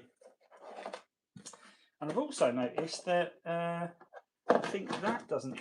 So guys, hopefully that helps you, gives you a little insight there into what I've done to get the car powered up enough to get some power into it. Oh, the light's just gone out. I wonder why that is. I reckon my charger's. I was running that. Funny enough, I was running that ring light then off a portable battery pack, which is quite handy to have. So you might know that we've got portable power banks around. I cover on the channel. In fact, I've done a review of one yesterday. Well, I've done a review of two yesterday, but I've taken them down for now because I'm still waiting for the company that I've done it for to okay the video. So yes, there you go. So this is a solar powered power bank here that I've got. Always recommend having one of those. Just plug in my ring light and that allows me to light up the garage, which is good. But I was going to talk to you about my spats that I've just fitted. So Paul Cliff, those who know Paul Cliff, he does an amazing job spray painting parts of vehicles. He's also now supplying spats for car, and he supplied a set of spats in papaya for my car. I'm going to give you a little look because I've now fitted into the car. There'll be a video coming on it shortly as well. If we just take you down there.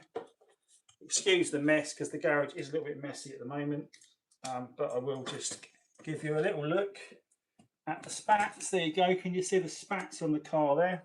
I'm going to spin you around like that, and then we'll put you down so you can see it up and close and personal. Here we go. There are the spats.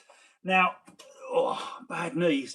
Now you know that I don't really do a lot of modification to cars, but this is OEM plus to me because these are, you find these on the Quattro Sport anyway, and they bolt on just through two T25 Torx bolts that actually put the wheel liner in place. So you don't need to do any taking parts off, damage anything, drilling any holes.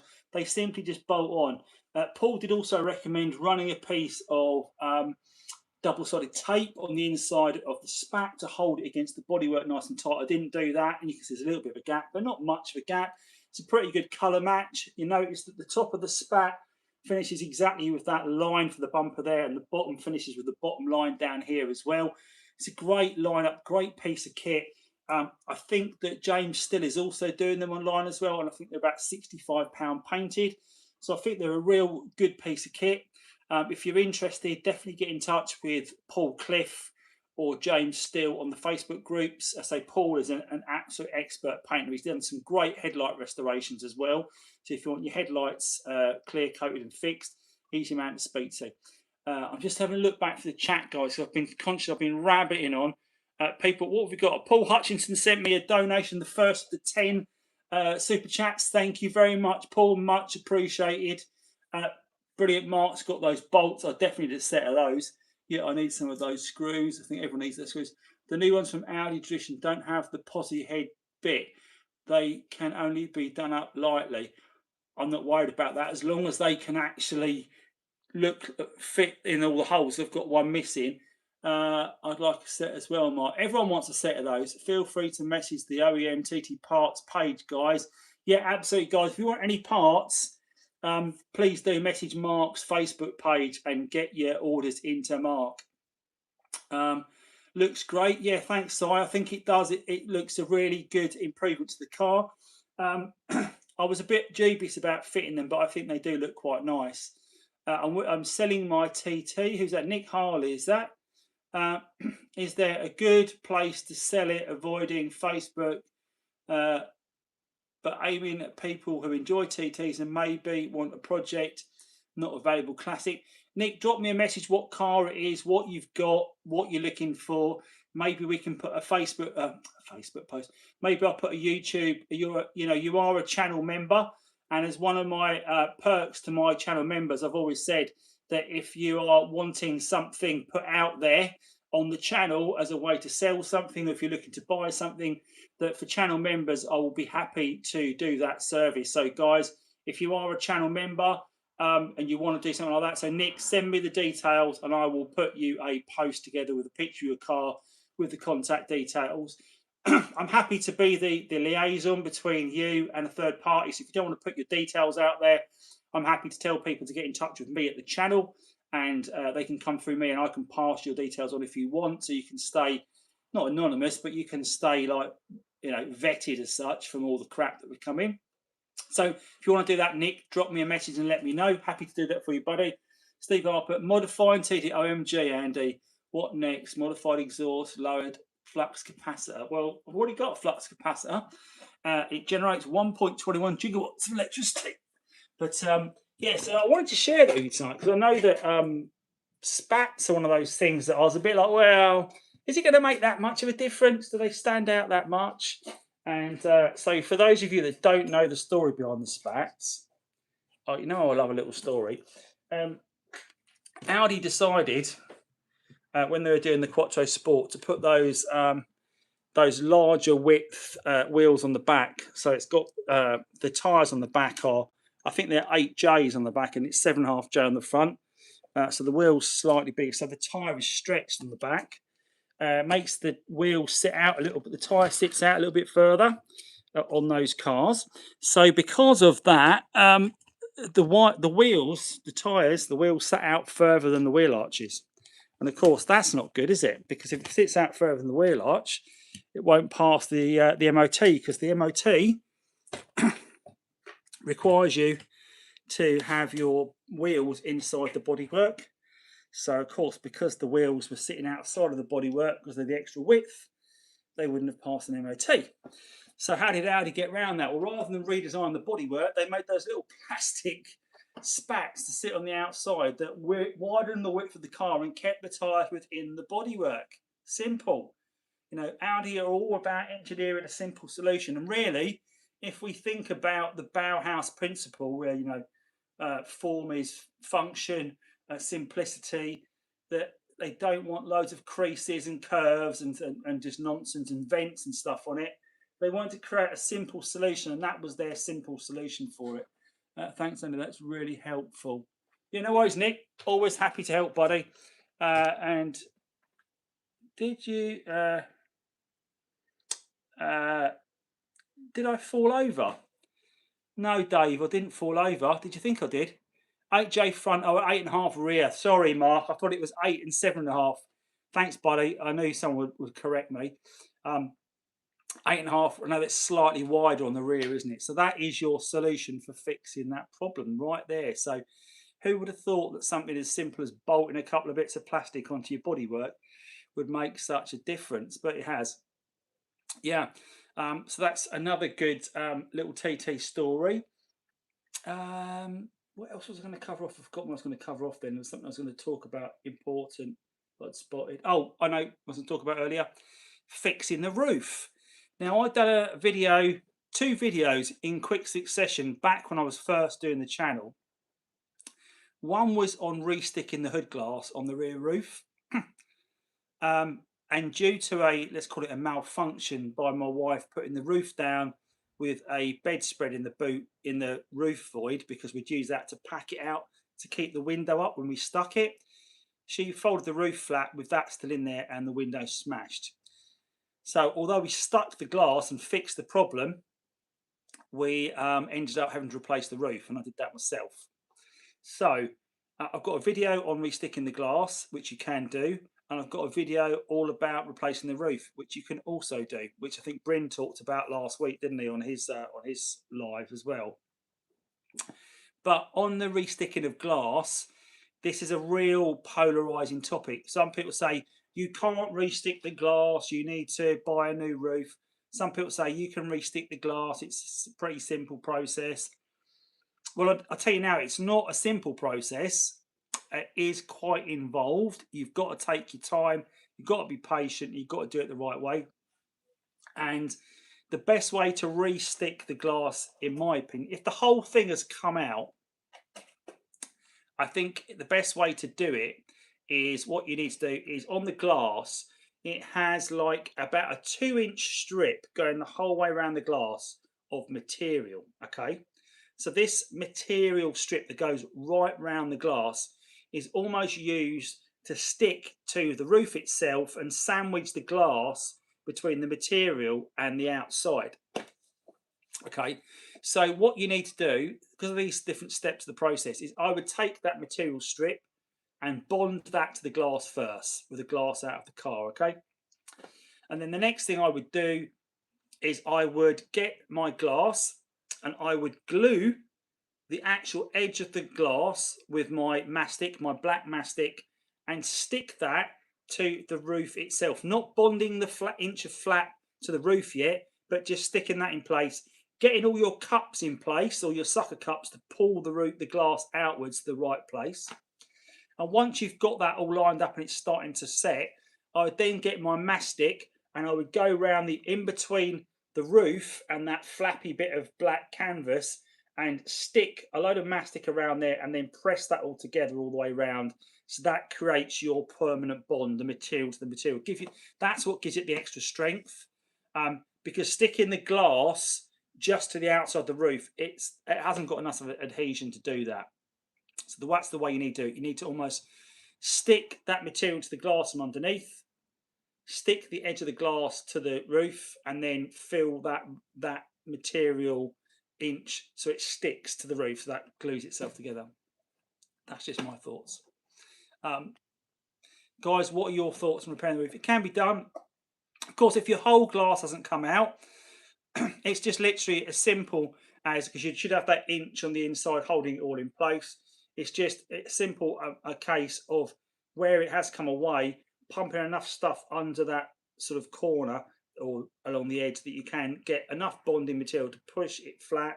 By pulling the glass out against it and putting a bit of pressure on it from the top, you can it's just the same product, Claire. It's the same product. It's all the same stuff. Use the same stuff for it. But by putting that glass under tension and by putting something against the material as well, it's very likely to squeeze any excess material out, and then you can get a sharp blade afterwards and cut that material round that's poured out onto the glass. That's the way I would do it anyway. So, yeah, give it a go. Give that a try. Make sure you've got that couple of inch set of material on the inside, Claire. I've noticed some roasters don't have that, which is quite interesting, but mine definitely has it. And the couple of cars I've worked on recently, they also have it too. Outside and inside. No, only on the inside. The way to think of it is, you've got the roof with the hole in it. Then you've got the glass that sits next, and then that inch of material, 2 inches of the material that goes around, goes on the other side. So you've got the roof material, the glass next to it, and then the material over the top of the edge of the glass the whole way around that glues to the roof. The best way. It's hard to describe it without showing, but hopefully you get what I mean by that. A little cough, but yeah, it's really a quite cool little way of doing things, and it does help you for it does help keep that roof going a bit longer, because a new roof is a lot of money. £1,200 you'll pay for a new roof if you can get somewhere to fit them as well. But yeah, it is My hair's getting in the way. I've had a haircut and it's all getting in the way.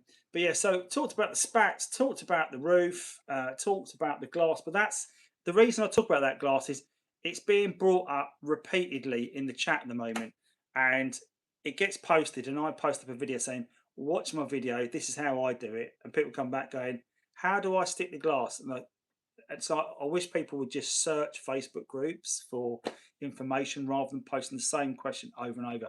I think on the TT Roadster group, it would be really useful if any. There's only one admin on the Audi TT Roadster group, and I've approached the young lady that runs it and said, "Would you make me an admin, and I'll happily help you because it does need a bit of, sometimes posts take a while to post up because they don't get picked up very often. That it would." Be beneficial if we had some stickies on there, so they're at the pop top, so people ask those roadster questions. Obviously, I've got a top 10 tips for roadsters video as well, which I think would be very beneficial to people. People ask, "I'm locked out of my roadster. How do I open the boot? There's a handle in the cubby hole to do it, or and even on the TT in general. In fact, let's talk about that. So a lot of you might know about this, but what happens if your electrics have failed on your TT, right? And you can't get your petrol flap open because this happens sometimes on the road. So Claire, thank you very much for sending another £5. That's very kind of you. Thank you for doing that. Hopefully, if you get stuck, you'll let me know, and I'll see if I can help you with that roof. Give you advice from the distance this week. Just going to bring you down the garage, and the reason I'm going to do this is I want to show you at the back of the car. It's really quite tricky to do this, but I'm going to see if I can do it. So here we are, back of the car again. And here is the boot. Now here's the petrol flap right here. Now if the electrics have failed and you can't get to your petrol flap, there's actually a secret way to open this up. And inside your coupe wall, or even in your roadster, there's these two flaps, one either side. And I'm going to open this up. There you go. Can you see I've got that door open in the carpet? It's in the wall of the carpet. And what you've got in here, you've got like a black cable that's like rubber. It's got this surrounding rubber. And what you need to do to open your petrol flap is, if you have no power, is put your hand on this cable, give it a pull, and your petrol flap pops open. So that's a really handy little tip, that. So if you have, it smells of petrol, which is a bit interesting. But yeah, so if you ever get stuck, open your boot, open this flap on the driver's side, reach for that black cable, give it a pull, and it'll pop your flap open. So that's how you emergency release for your petrol flap right there. There's a video I've done on the channel about that as well. What we've got, Andy, just a thought. Would you consider a UK road trip maybe? Did a great few days in Wales with the previous Audi A2 group, some stunning drive roads. Mark Stanley, something you'd be interested in? Yeah, absolutely. Absolutely, Jeff. I'd be more than interested in doing a trip to Wales, back to the homeland, and do a little road trip. I would love to do a trip around North Wales as well, because that's obviously where my roots are, and driving through, some of the landscape up there is quite breathtaking. Driving around the Horseshoe Pass is always great fun as well. But almost driving out towards the Mac Loop as well, where all the jets go over, that would be really cool as well. Yeah, possibly, Jeff, depending on location and dates. Yeah, Mark's down in Pembrokeshire, so he's a long way down the bottom. I've got a few offices down that way, so I could go and visit those at the same time. Oh yeah, South Wales, so North Wales is a good 3-4 hours drive for me. But I think we could probably do both. We could probably do a lap of Wales. That would be a good day out, wouldn't it? We did Elam Valley before, amazing. Yeah, I think we do the maybe we go and do a few bits in Wales. Let's see if we can sort that out, Jeff. A lot of people want to do the North Coast 500, don't they? That seems to be the popular one. But I'm quite happy to go and do some trips around Wales as well. That seems to be the way to do it. But yeah, there's nothing on the other side, I think. Am I right in saying on the other side of the car is the I'm gonna have a quick look. Is it on the other side of the car? Is that the siren? I think that's the siren on the other side, isn't it? So guys, if you're wondering where your siren is, I think it's over here, isn't it? So most of us have, our alarms fail on our cars and the car will flash away, but it doesn't make any noise. That's because the siren is here. on the other side of the car, and it fails. I think, Mark, you've probably got OEM ones on the shelf, but I don't think anyone really wants those, do they? So, what we got going on the chat? Start off at Brecon or Gower Tidy. Yeah, that would be pretty cool, wouldn't it? Down Wales a few times in my RS4. Up for it. Yeah, good. That would be pretty cool, wouldn't it, to get ourselves over there? I think we could get a little Audi Charger members road trip going, I think. Let's do that. Yeah, we could talk about it for next year. We need to. There's just too much going on this year. I'm sort of like blocked up now for the rest of the year, which is a bit of a shame. I've got a small road trip to Belgium coming up, which I'm doing in September, just for the weekend. So I've got that booked up. And then next year we've obviously got Ypres. We've got the road trip to the south of France. But yeah, I would be tempted if we did Wales. I probably would bring the papaya. To be honest, I think I'd give the papaya a run out. I think that'd be pretty cool to do. But yeah, we'll have a little look at that.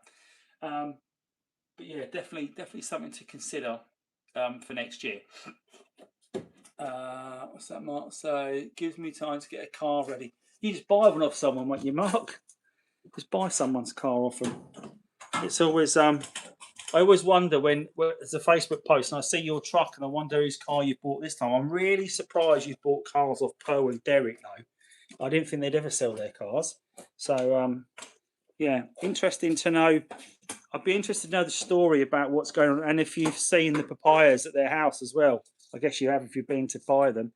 And I think they've got a cosmic yellow, if I remember rightly, which is the only one I've seen. And they've also got a Merlin purple as well, I think. Mark, get the papaya. Yeah, get the papaya, Mark. Get the papaya. I went. Papayas are really rare, aren't they, guys? You don't see many papayas around. I mean, I see one every day if I want. But whenever I go to a show nowadays in the papaya, there's always one there. So Jeff's brother-in-law's got one, and he always likes to come to a show we'll be at. So he will. So there's always that one. And then there's the car that belonged to Bogdan that now belongs to Patrick Maloney, which is it's a Morrow blue car, and it's been repainted in papaya. So you open the bonnet like this, and it's all Morrow blue around the outside. It's only the outside that's been painted. It's got quite an interesting body kit on it, actually. I think it might be a Caractère kit, I think. It's nice looking car. Big set of wheels on it as well. Patrick wants a set of spats for it, funny enough. So I can't even have individuality on this, can I? Because of that. But he was at the show yesterday. So if I'd taken the papaya yesterday, there would have been two there then. So they're not that rare, are they? If you've got more than one colour at the show. And yesterday there wasn't. There might have been two. Oh, there was two Ava silver. Sorry, two light metallic silver roadsters because Harry Trice was there in his roadster and I had mine. And so there was a couple of silver cars there. What else did we have yesterday? We had an Ava silver with Joe. We had that Glacier blue car. We had no Quattro Sports there yesterday, interestingly. What else did we have? Oh, we had a Mauritius blue 3.2 that was there as well. There was a black Mark 1 there as well. I don't know what colour that chameleon car is because obviously you don't see that underneath. But yeah, there was. So if I'd taken my papaya, there'd have been two papayas there, which is very unusual. Anyway, we digress. I've still got the engine here. I don't know if anyone saw my live last night, but I started to take a closer look at the breaker car. The breaker car still on the drive. I took the those side trims off. Simon, you were talking about some parts you wanted off the car. I can't remember what the bits you wanted. I think you wanted to come down and strip it yourself. But if there were bits you wanted off the car as well, I'm going to just at some point bite the bullet and just get it taken away now because it's just taking up space on the drive. It's an eyesore. There's not an awful lot of content really I can get out of the car. I'm going to take the side skirts off it because they're okay. And and maybe not. There's a little bit of a dent on one of them. Knock that dent out, and then they maybe I'll better keep it for spares. But yeah, about time I got rid of that. Guys, put any questions you've got for me in the chat, and I'm going to see if I can answer them off, because I just want to. Just conscious that there's quite a few of you on still right now, and but I'm just conscious that I'm just rabbiting on and I'm not answering any questions. So please put it in the comments now, and I'll make sure I'm keeping a close eye on it. And do you enjoy this format as well, guys, of me just sitting and talking? Do you think you need me to give more back? Do you need me to be interacting with, showing you images of cars? Do you want me to give you, or are you quite happy for me to work in the garage and talk to you and show you what I'm doing and talk about parts of the car? I don't know. I'm open to suggestions, what you prefer watching and what you prefer to see me doing as well, within reason. Just putting this out there. I'm looking for a 225 breaker to keep my motors on the road. Okay, Noggy, what are you looking for for that car? What I know you've obviously got the Noggy car, but what are you looking for from a breaker perspective to keep it on the road? Are there any particular parts you're after in general? Because don't forget, you've got Mark on here right now, and he can help you out with most bits. Appreciate you might be looking to buy a whole car. I did see there was a car that was up for sale. I think it was up Norfolk way, actually, and I know it's not Norfolk. I'm making it up. It's in Guernsey, which is probably why it's not sold. There's a black ABT body kit car for sale in Guernsey right now. It's a project car, and the guy wanted 10 grand originally by look at the Facebook post. It's now up for 2.5 grand in Guernsey. Mark, I don't know if you've seen that. I don't know what the import tax is like on it, but it's an ABT body kit car, not an ABT wide body kit car, but an ABT body kit, so an aftermarket one. I don't know if you've seen that or you're interested in that, but guys, you might be interested in the body kit of that as well. But it's up for 2.5 grand in Guernsey right now. One to check out. I've scrolled to the bottom of the comments. So guys, yeah, put it in the comments, guys, if there's anything you want to ask me about anything car related, and I'll see if I can answer it. I did speak yesterday to someone, and we were talking about this bad boy. Does anyone know what that is? I'm sure someone will type in the comments what that is. This is a bit of a pain of a job to do, but it's easy to do on the 225 and the 3.2. Let's put it that way. But that is one bit I was going to show you. But the main part I was going to show you is taking it off. Oh no, it is on this car as well. I'm going to on this engine. I can show you on that. I can show you on the block the bit I'm talking about. But I'm going to give you a little. I'll give you a little look at the block. The garage is a right mess at the moment. So here we have the 225 block right here, guys. I'm going to move the light back out of the way. Okay, so there is the 225 block right there. And what I want to do is I want to spin it around like that. There's so much junk in here, isn't there? Right, so on here, here's the oil cooler, and sitting on the side is the oil pressure switch, or the oil pressure sensor. And on the 3.2, this is an absolute pig of a job to do. And what I'm going to try and do right now, I'm going to do it a bit of a bad way, because I wouldn't be able to do this if this was on the car. Just going to spin it off to show you what it is, if I can spin it off. So I'm just going to unbolt this off the side of the engine block now. He says. There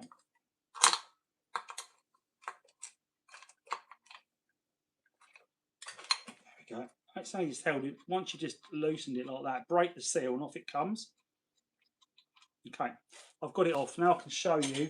I can bring you back away from that. So we can put you back over here. So here's the part in question. This is the part that I was talking about yesterday with one of the chaps at the show. And this is your oil pressure switch. There it is. And that little hole down there is basically gets filled up with loads of old oil and gunk and stuff and stops it working particularly well. So this is the oil pressure switch or oil pressure sensor. On the 3.2, it sits really inopportune position just below the intake manifold down there. Pain in the backside to get out. I've done a video on it. It's an absolute pain to do. The part itself is about £25, so it's cheap enough, but it's an absolute pain to do. I'd recommend getting the garage to do it. And the guy I was speaking to yesterday, he's getting the red oil can of death on the car. And if you get that, you don't want to carry on driving the car. You want to pull over, turn the engine off, get recovered in case you have got a pressure problem. More likely is it's going to be this that's causing you the problem, which is the oil pressure switch, £25 part. But if you carry on driving thinking it's just the pressure switch that's causing the problem, you could cause catastrophic damage to the engine. So don't do that. Definitely get that swapped out if you can. And of course, if you're getting oil pressure problems, people will check the dipstick, so they've got plenty of oil in there, and they think, well, that's fine, there's plenty of oil in it, it's not a problem. But it's normally that that's causing the problem. Have you got a definite date for Springfest? Lee trying to arrange a date. I haven't. I think Springfest, the second Springfest, I'm probably going to have to ice for this year because I just haven't got any free time left, unfortunately, to put a second one on, unless we do very late September. That's the other option. We've got the first week in September, the 5th of September, is obviously Quattrophenia. And guys, if you're coming to Quattrophenia, the t-shirts for Quattrophenia 5 are on the channel tonight. So I've just mentioned that earlier. So if you want a event t-shirt for Quattrophenia 5, get yourself to sellshirts.com/marketplace/Andy Charger, and you'll get yourself a Quattrophenia 5 t-shirt. They look like football shirts. They're really quite cool in t-shirts.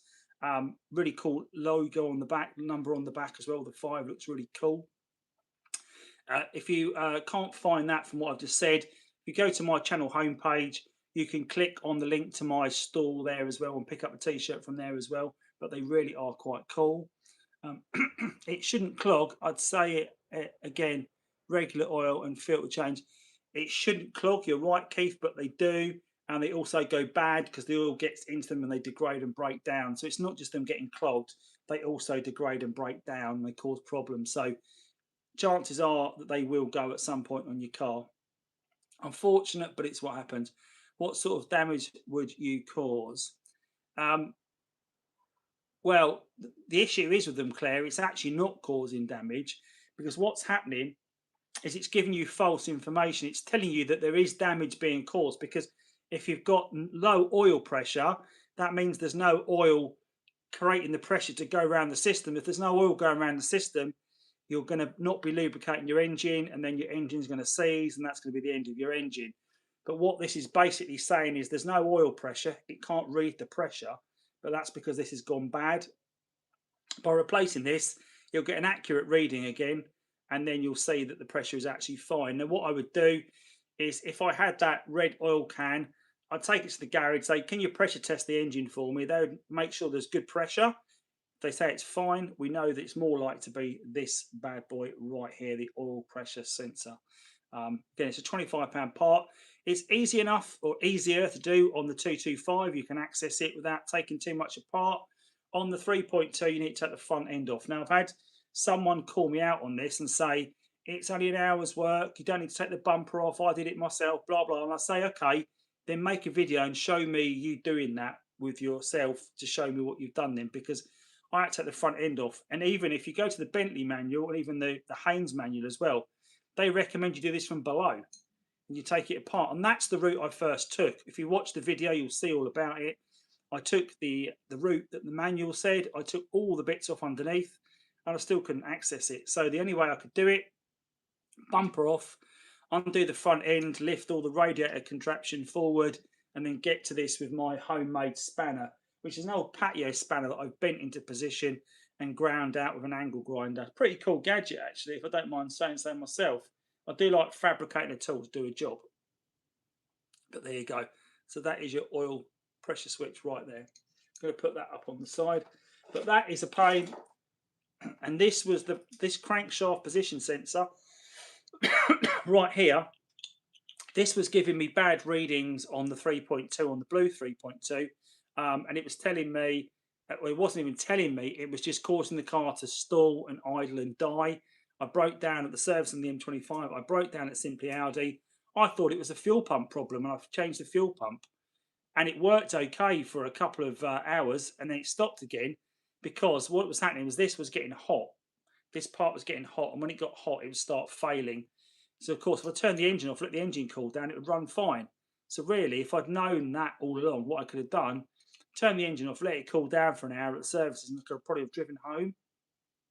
But, I didn't do that, did I? Instead, I paid £500 to get recovered. Is there the same axis problems on my 150 roads? The No Clear, the 150 is the 1.8 turbo engine. It's easier to work on that 1.8 turbo. You can get to that part quite easily. A mechanic would be able to do it quite easily, quite quickly. You could do it yourself quite easily at home. Might be an hour's work. I had the dreaded red oil can light. Yeah, changed the pickup pipe and replaced the switch. Thankfully, sorted the issue. Yeah, Andy Mortimer. That is the red oil can of doom on the 1.8 turbo is normally likely to be a pickup pipe problem, because what happens is, get the pickup pipe again, the pickup pipe, that one there, it blocks up, starts starving your engine of oil. The oil can't go up from the sump into the engine. So you think, oh, I've got low oil. You put your dipstick in, you pull it out, you've got plenty of oil. Think, well, that's weird because I've got plenty of oil, but you have got plenty of oil. The trouble is the car can't suck it up through your pickup pipe because this is blocked full of rubbish and gunk. It can't suck the oil up, starves your engine of oil, causes catastrophic damage. So changing this will probably save your 1.8 turbo if you are getting the red oil can light.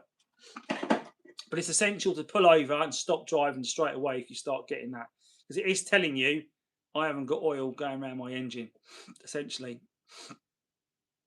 But it is what it is. So I'm going to be live for another 10 minutes, I think, tonight, guys. I'm going to live do 2 hours tonight as normal, and I'm sure I'm probably missing the football and whatever else playing. But again, I won't mention the score last night because people on here might not have seen the game yet. I'm sure most of you have. But if you if you do check out my store tonight and look at those Quattrofinia t-shirts, I really like the green one with the white number 5 on the back. It looks like a real retro Mexico '86 shirt. So I'm going to get one of those, I think. So you'll probably see me in a green t-shirt at Quattrofinia this year. Hopefully you all come along to Quattrofinia, and of course that is the 5th of September. A few good events coming up. So if we just run through the events again, we've got Simply Audi on the 18th, Saturday the 18th of July. We've got Audis in the Park 300 on Sunday the 19th of July. On Sunday the 2nd of August, I can really itchy nose, I've touched on oil. On Sunday the 2nd of August, we've got Jeff Bedford's meet in Southend. Details for all these are on the Audi TT Addicts page. On Saturday the 5th of September, we've got Quattrofinia 5, where we're starting at the Duke's Head pub as always in Crawley, driving to Brighton. Nice little trip through the countryside. We all meet in Brighton Marina, have some lunch. It's really, really cool day. Hopefully you'll all be in your Quattrofinia t-shirts. It's 0-0, not that exciting a game. Okay, I won't be not missing out on much on that then. But I will go and watch that shortly. Guys, if you have got any questions for me, please do put it in the chat. Again, if you are new to the channel tonight, then please do subscribe to the channel. It's free to subscribe to the channel, and you'll find a whole host of content on the Audi TT Mark 1 amongst other jobs as well. If you'd like to subscribe to the channel as a member, we've got a couple of nice perks now. A new one that's been added tonight. We get free delivery, free standard delivery on parts from OEM TT Parts, Mark Stanley's great breaker service. Mark's offering free delivery for an Andy Charger member. So if you are looking for parts for your car, get in touch with Mark, tell him you're a member of the channel, and let him know you are a member, and obviously we can verify that, and you'll get free delivery. So that's worth its weight in gold straight off the bat if you buy parts from Mark. We've also got a £200 discount off any full valet from Steve Craddock's new business. He started up his business venture where he's valeting cars now. So that's a £200 discount for any Andy Charger member. So some really good features. You also get early access to membership content as well, members only content. So there's some really good stuff going on there. And hopefully, if you're not already a member, please click the join link below and join our inner clandestine group of TT fans that we're starting here at the Andy Charger channel. Be part of my inner circle. It really does make a difference. We have some really great chats, and I will put out a members only chat in the next couple of weeks where we can all get together and chat on Teams once again, like we did the other week, which was really quite cool. Did enjoy that. What else am I going to talk about that I was going to just thought about mentioning then? It's gone completely out of my head. I've obviously been talking too much tonight. It was something I was going to talk about on the car, a part I was going to talk about. No, it's gone. Only other that if you are after parts for your any sort of 3D printed parts as well, there are a real good range of those now making themselves available. One of which is this part here. So you might remember, Mark, I asked if you had one of these a little while ago. This is the headlight bracket from the passenger side of my Papaya. You can tell it's from my Papaya because look, whoever's done some paint work has decided to leave that in position when they painted it. So there you go. So that is the passenger bracket, and you can see it's broken because, you know, I've stapled that. I've heat stapled that into position to fix it because it was broken across there. But James still is 3D printing these parts now. So if you've got a broken headlight bracket, he's got that. But he's also 3D printing the headlight repair kits as well. The spats. He's also doing the towing eye cover kits as well. So there's lots of things, 3D parts that are really quite cool. 3D printing's really taken off. Doing these fiddly plastic parts you think you couldn't replace before, you can now do them. The garage broke my oil dipstick and just stuck it back in, and it really made me really angry. Yeah, that's really poor, Claire. As I said before, I would be changing my garage if I was you, because that garage sounds like a bunch of charlatans. They're not the sort of people I'd be trusting with my car. I think you've had a couple of occasions where you've taken the car there and it's come back with problems. So I'd definitely avoid them in the future. I'm really starting to lose my voice now, guys. I'm a bit like Harry Kane was at the end of the football last night. Not that I watched the game, but I've seen highlights of him talking about it afterwards, and he's really quite hoarse. He's lost his voice. Maybe not as bad as Jordan Henderson's arm, but you know, is what it is. Don't jump over hoarding's the answer. But yeah, the mics have worked okay tonight, have they, guys? You can hear me nice and clearly. I presume you can. I presume I'm coming through nice and clearly. I've got both the mics on tonight. I noticed last night with my live, they kept dropping in and out a little bit as well, which wasn't great. Are new dipstick tubes still available? Yes, I think they are still available. Nick Goodall, you're from the TT Owners Club, aren't you? Hope you had a good meet yesterday, mate. It looks great. It looks like a really good turnout, and it looks like there's a really good selection of cars, including that wonderful 3.2 in Kingfisher Blue, which always blows my mind when I sit inside that and smell the interior like it's just come out of the showroom. Amazing. But yeah, what we got? 117 minutes, over 100 cars. That's brilliant. That's fantastic. I'm so itchy from that oil I've touched. I should not have touched my face. If they aren't, I'm pretty sure I have 2 here in stock. Wicked. There you go. Mark again come through with the goods. He's got the parts. What he hasn't got in his workshop and his parts store is not worth having. And again, Mark is one of those people that he has access to the Audi Tradition parts store as well. So if you need anything from Audi Tradition, things that are no longer available that we need to get, Mark is a person that can order that for you as well. So definitely get Mark's number for that sort of stuff. But yeah, I'm so itchy. 1,600 miles that car's got, Nick. Yeah, absolutely. And what is the owner called Chris? I want to call him Chris, the owner. But he told me the story about how I did recite the story earlier in the chat tonight. How he had ordered he wanted the Chris. That's it. Cool. I didn't want to do him an injustice calling him the wrong name. How he'd wanted the 3.2 manual, and they said they didn't make it. They weren't going to make it, so he ordered the 225 Kingfisher instead. And then they relented and they produced the manual. He went back, took it back, swapped it, and got a manual 3.2 instead. really cool story. There's a few things where Audi, to be fair to Audi, they do they do come good on some of the things that where they make a mistake or they do something that's not quite right. A big one being when the S line came out and the features that came out in the S line where it was lowered. It came out in just two limited edition colours. It had the silver insert headlights. It had the chrome gear knob. It had the various bits that made it S line specific.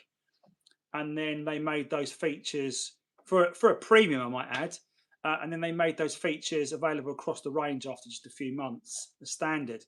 So the people that had spent all the extra money on the S lines, they petitioned and went back and asked for a refund of that additional money. And to be fair to Audi, from the ones I've spoken to, they got their money back, the original owners. So I think that's really good. Nick Goodall, I first met him in my first TTM's Club meet in 2005, and he had a Kingfisher Blue 225, but said he was selling and would buy another right at the end of Mark 1 production when he did in the V6. Yeah. But the story he told me was that that Audi had said to him they weren't making the manual, and that's why he had to have the 225. But they took it back off him. He essentially traded it back in and got the car he wanted, which is great. And I mean, he has lovingly looked after that car. I mean, it's just immaculate, isn't it? It is like it's just rolled out of a showroom. I've seen a couple of cars that turn up at shows on low loaders, and they roll them off a low loader, and the car just sits there, doesn't drive anywhere, doesn't do anything. At the end of the show, they put it back on the low loader and drive off. And Chris's car almost feels like it should be like that it's so immaculate. Maybe not as low mileage as that, whatever it was. Was it 24 miles or 15 miles? That really low TT that was up for about 47 grand, whatever it was last week. I don't know if that ever sold, if the guy took it off sale in the end. I don't know. Maybe some of you guys in the comments know what happened to that car, if it's still available or not. Probably still. I'm surprised Mark hasn't bought it. Mark would probably buy it for parts. And yeah, but the Mark, do you remember that the car you bought from Gordon with the crazy amount of horsepower? So that engine has been transplanted into another vehicle and it's about to go live. Just so you know, I know that car traded hands a little bit. I think Serkan had it after you, and then I mean that was it pushing about 465 brake, that car? It was crazy power, and that engine lives on in another car now. It's about to go to be commissioned, I think. So nice to know these cars still live on in different guises, isn't it? Always great to know. Right, so we've been live for just over 2 hours. There's still 20 of you out there watching tonight, guys. Guys, if you enjoy what you're watching, definitely give it. There's more people jumping on now. Please give it a thumbs up. You've probably missed a really good show tonight. Lots of things we've covered off. We've talked about events. We've talked about upgrades. We've talked about problems. We've talked about OEM plus parts I've added to this car. So it's definitely worth going back and checking it out. And guys, if you're not yet a member of the channel, please do join as a channel member. It really helps support me in doing all I do. There's some really good videos still to come. I've got a video on the air conditioning rebuild I'm going to do on this not this car, on the Roadster. I've got how an air conditioning guy goes through all the features of of discharging the air conditioning and regassing it, and how all the telltale signs that you've got a problem. So that's another good video that will be coming out soon for the TT. I've got a video on the spats coming out, which will be quite interesting for some of you, I'm sure. I've still got to put the event video out for Springfest. That will come out after this week's video, and this week's video is, of course, going to be the French road trip. We're nearly there.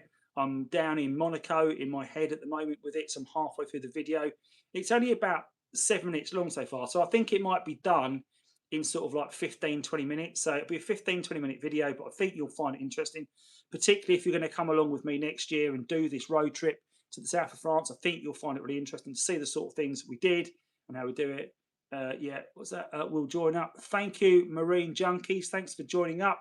There's a link down below to click to join up. There's also a link down below to do a super thanks as well for my fundraiser, which is I'm using my daughter's old iPhone at the moment, but I am looking to upgrade to get a new vlogging camera for doing these lives to give you a better picture, a better experience. So definitely think about clicking on that fundraise down below if you don't want to join as a channel member. But if you do want to join as a channel member, there's also a join option down below, so please do join up. And of course, the Quattrophenia 5 t-shirts, if you come to that, they're also on the marketplace right now. So thank you all so much for being on tonight. So there's still 22 of you out there. People are obviously still enjoying what they're watching. Howdy from Utah. Who is that that's just jumped on? Good to hear you from Utah. ALMS TT owner here, and your fuel pump video was of great help to me. That's great to know. I always love to hear comments from people that tell me that some of the videos I've done, even my older videos, have helped sort people out. That's great to know. I'm glad it helped you, and I'm glad you're now back on the road. Marine Junkies, you need to cut a hole in the bonnet and put a carbon air vent in the bonnet. That's what I did from Automotive Passion. Yeah, I won't be cutting any holes in my bonnet for any vents. I know there's a guy that races a TT local to us here in Kent, Lee. So Lee Clue, he's just about to put a massive vent in his bonnet. I don't know if that's you, Lee, as Marine Junkies, but he's about to put a vent in his bonnet for his racing TT. Looking forward to seeing that. Hopefully it will help with the cooling and stop him catching fire. Yeah, Claire, howdy to Utah. Absolutely right. But just going to have a little look through in case I've missed anything. Yeah, Serkan bought for. Yeah, he did. Yeah, absolutely. Yeah, it's funny enough. Serkan brought your Gordon car, the wee Scottish Beast, as we called it. He brought that to an edition of Quattrophenia. I think it was the second Quattrophenia we brought that to. Great evening chat, Andy. Cheers, mate. See you at the weekend. Yeah, see you at Gina's on Saturday, mate. Looking forward to a barbecue and a few beers. I think the in-laws are driving me now, Jeff. So I might be able to partake in a few wipers with you. So hopefully he doesn't know he's driving yet, but he will be driving. Lee Clue loves blowing up and set cars. I'm like, yeah, I've seen it firsthand, Mark. I've seen it happen firsthand. I took my GoPro to Brands Hatch one weekend. Lee asked me to and also it'll come to me in a minute. Mr. Scott, he was racing his car down in Martin. Martin was racing a Golf at the time, and Martin and Lee asked me to go down and do some filming of them racing the track, which I did. And when I got there, I was at the paddock. They were all coming off from qualifying, so they all come off. Everyone's driving off. Martin drove past, gave me a little wave, and then no sign of Lee. And then a little while later, Lee comes out on a back of a breakdown truck. So he broke him down, and I think that seems to be the story of Lee's car. But Lee's doing a great job, right? Because Lee is doing racing on a budget. You know, he's doing it. He gets out there, he gives it a go. He's having fun. He's taking a TT that really is not probably the best thing to be racing around Brands. He's enjoying it, and he's getting the most out of it. So hats off to Lee. Great guy as well. Such a lovely guy to speak to about cars. And yeah, and he's always got a story to tell. He's always got normally a fire to put out or an overheating problem to sort. So yeah, there's always something going on there. But got 3 minutes of the super chat of the fundraiser left. Utah, home of Matt's road recovery. I didn't know that, Simon. There you go. Stephen Dan. Any advice on getting engine bay plastics? It's not easy in the US. Do you know what? So we've got Mark. Do you ship to the US? I know import's a bit tricky in the US, but I can't quite make out your. So the guy from Utah, Spiffy Acom, is it? If you want to drop me a message, or if you want to drop Mark a message directly in the chat here, I'm sure Mark would better get you a set of plastics somehow shipped out to the US. Yeah, there you go. So Mark's the guy. Mark's our preferred breaker here in the UK. Friend of the channel, and I'm sure Mark would better sort you out some parts if you need it. When is the next car meet? Marine Junkies.